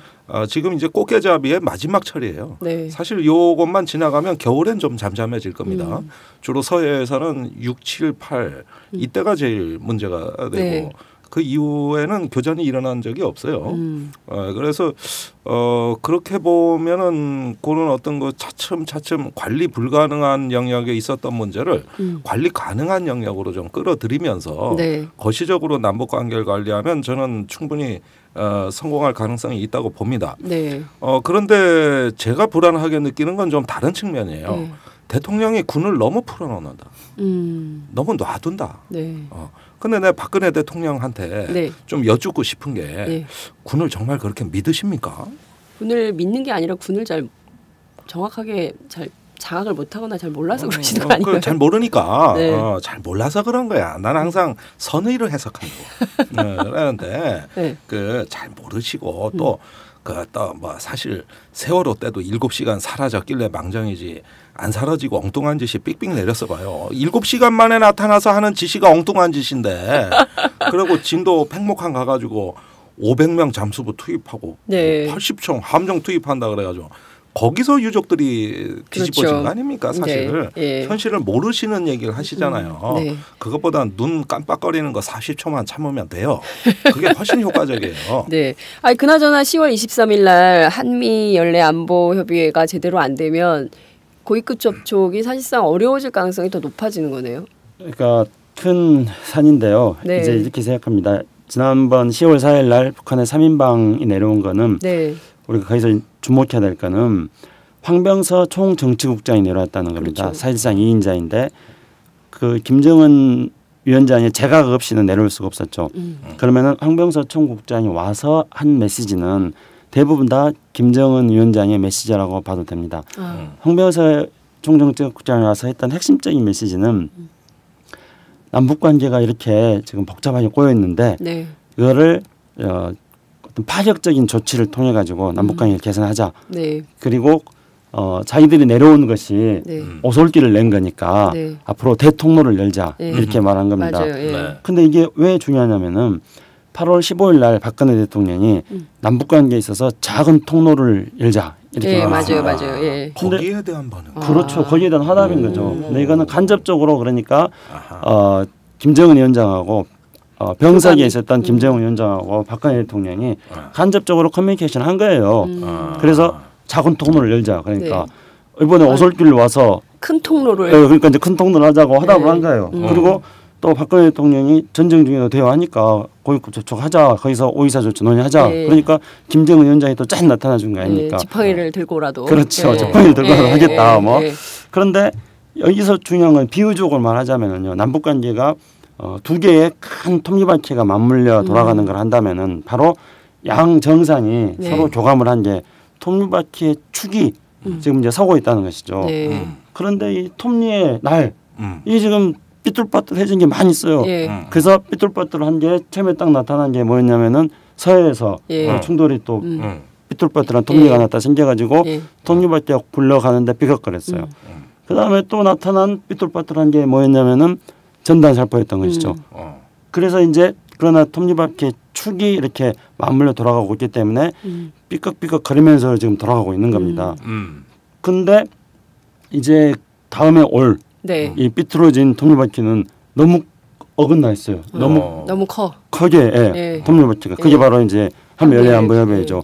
이거를 딛고 넘어가려면은 이 톱니바퀴의 축을 튼튼하게 해야 되는 겁니다. 네. 그러면은 이제 10월 23일 이전에 남북 사이에서 최고 통치자들끼리 뭔가 서로 신뢰를 다질 수 있는 그런 간접 메시지들을 네. 몇 번 더 저는 주고받는 게 더 받아야죠. 필요하다고 생각합니다. 자, 그러니까 그 삐뚤어진 톱니바퀴에 네. 지금 한미 연례안보 협의회를 지목하셨어요. 네. 거기에 이제 문제가 되고 있는 뭐 사드 미사일 같은 거 사실 이런 문제를 다시 한번 자세히 살펴보면 네. 사드 미사일 논쟁은 억지로 만들어낸 논쟁입니다. 그러니까 지금 우리 한국 정부가 네. 미국에 아니 뭐 사드 배치하고 싶으면 하세요. 국토 다 내드릴게. 서울에 하든 평택으로 하든 마음대로 하시고요. 땅이 필요하면 땅 대주고요. 돈도 대드릴게요. 이렇게 했다고 칩시다. 네. 그래도 배치 못해요. 배치할 재고 자산이 없어. 요즘 생산 안 해. 저기 뭐냐. 재고가 없어.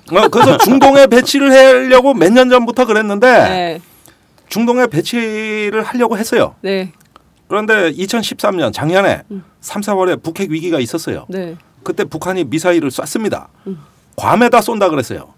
저기 맞아. 여차하면은. 예. 그러니까 괌 괌까지 지사가 기절했잖아. 거기가 미국령이라고요. 네. 그래가지고 여기 빨리 사드 좀 배치해 주세요. 해서 중동으로 갈 게 골로 갔어. 그리고 중동에 배치할 게 없어 지금.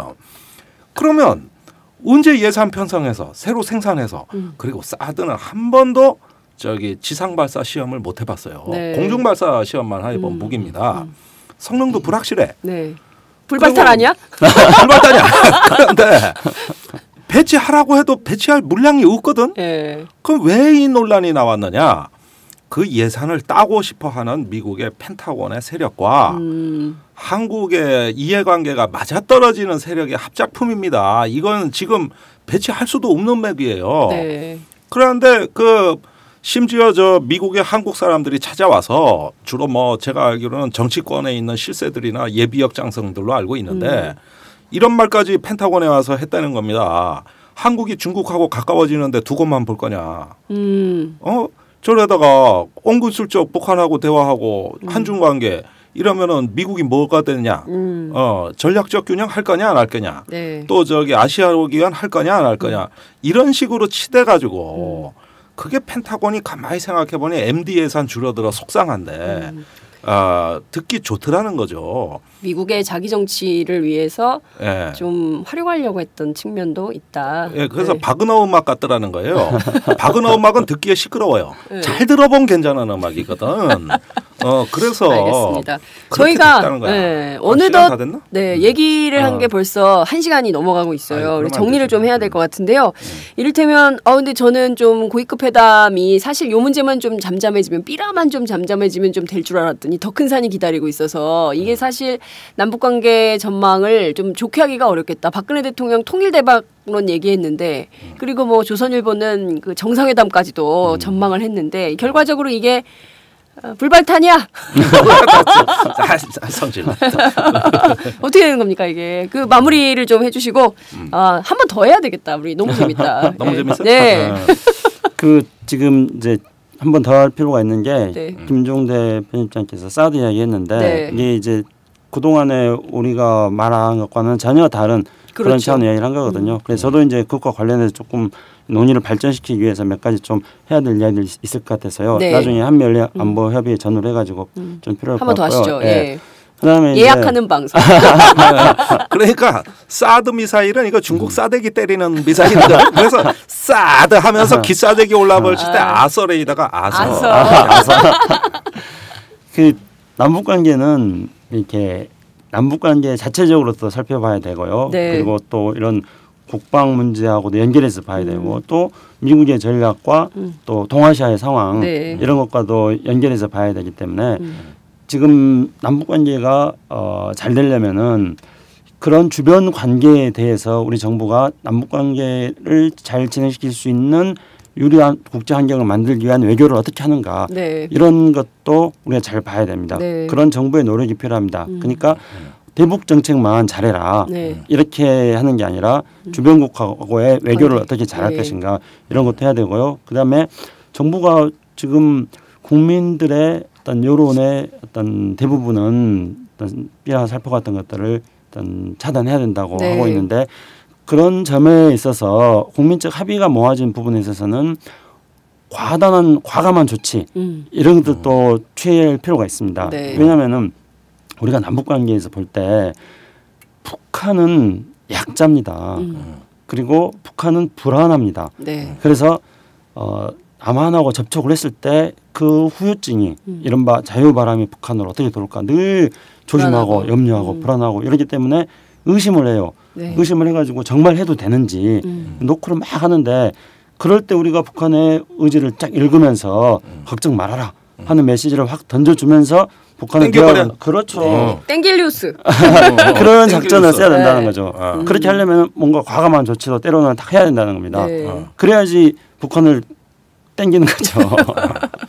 저도 마지막으로 한 말씀 드리자면 이번에 북한 최고위급 3인방이 인천에 와서 12시간 반 일 보고 돌아가셨어요. 저는 북한이 일일 생활권이란 걸 이번에 처음 알았어.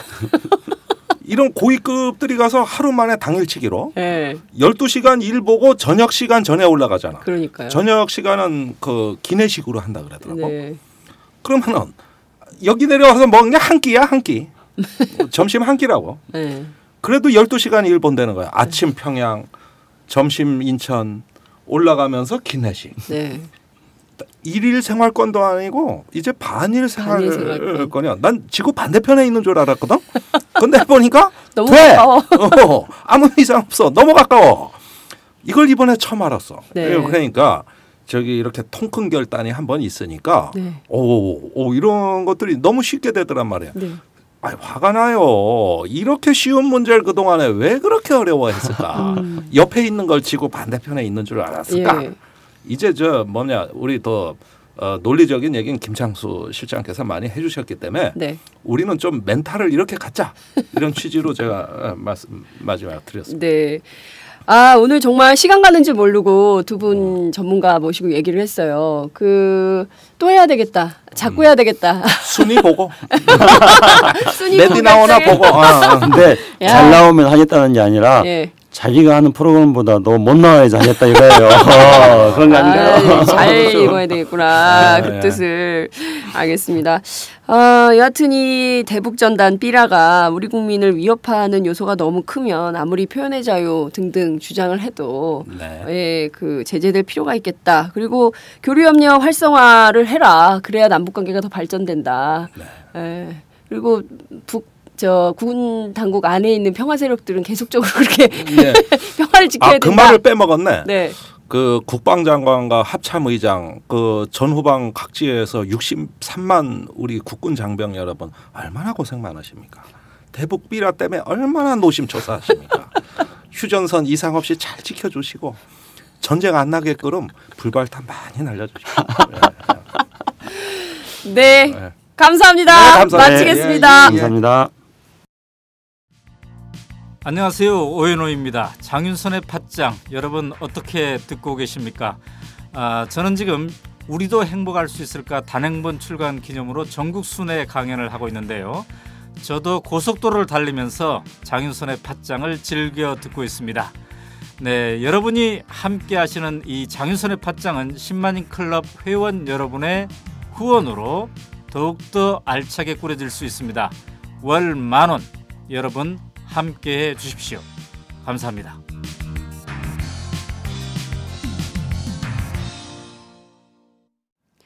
네, 오늘 저희가 마련한 순서는 여기까지입니다.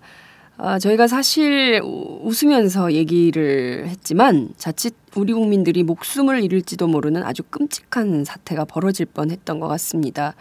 언제까지 우리 군 당국의 무능을 탓하고 그러면서도 또 한반도의 평화와 안전을 그들에게 맡겨놔야 될까요? 정말 가슴 저 밑에서부터 답답함이 슉 올려오네요. 이것을 좀 통찰력 있게 꿰뚫을 방안 마련에 당국이 나서야 되지 않을까라는 생각이 좀 듭니다.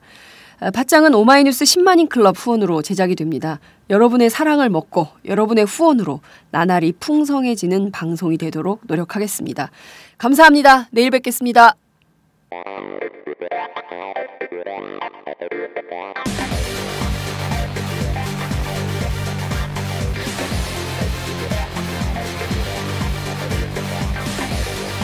정보가 있는 시사 토크쇼 장윤선의 팟짱.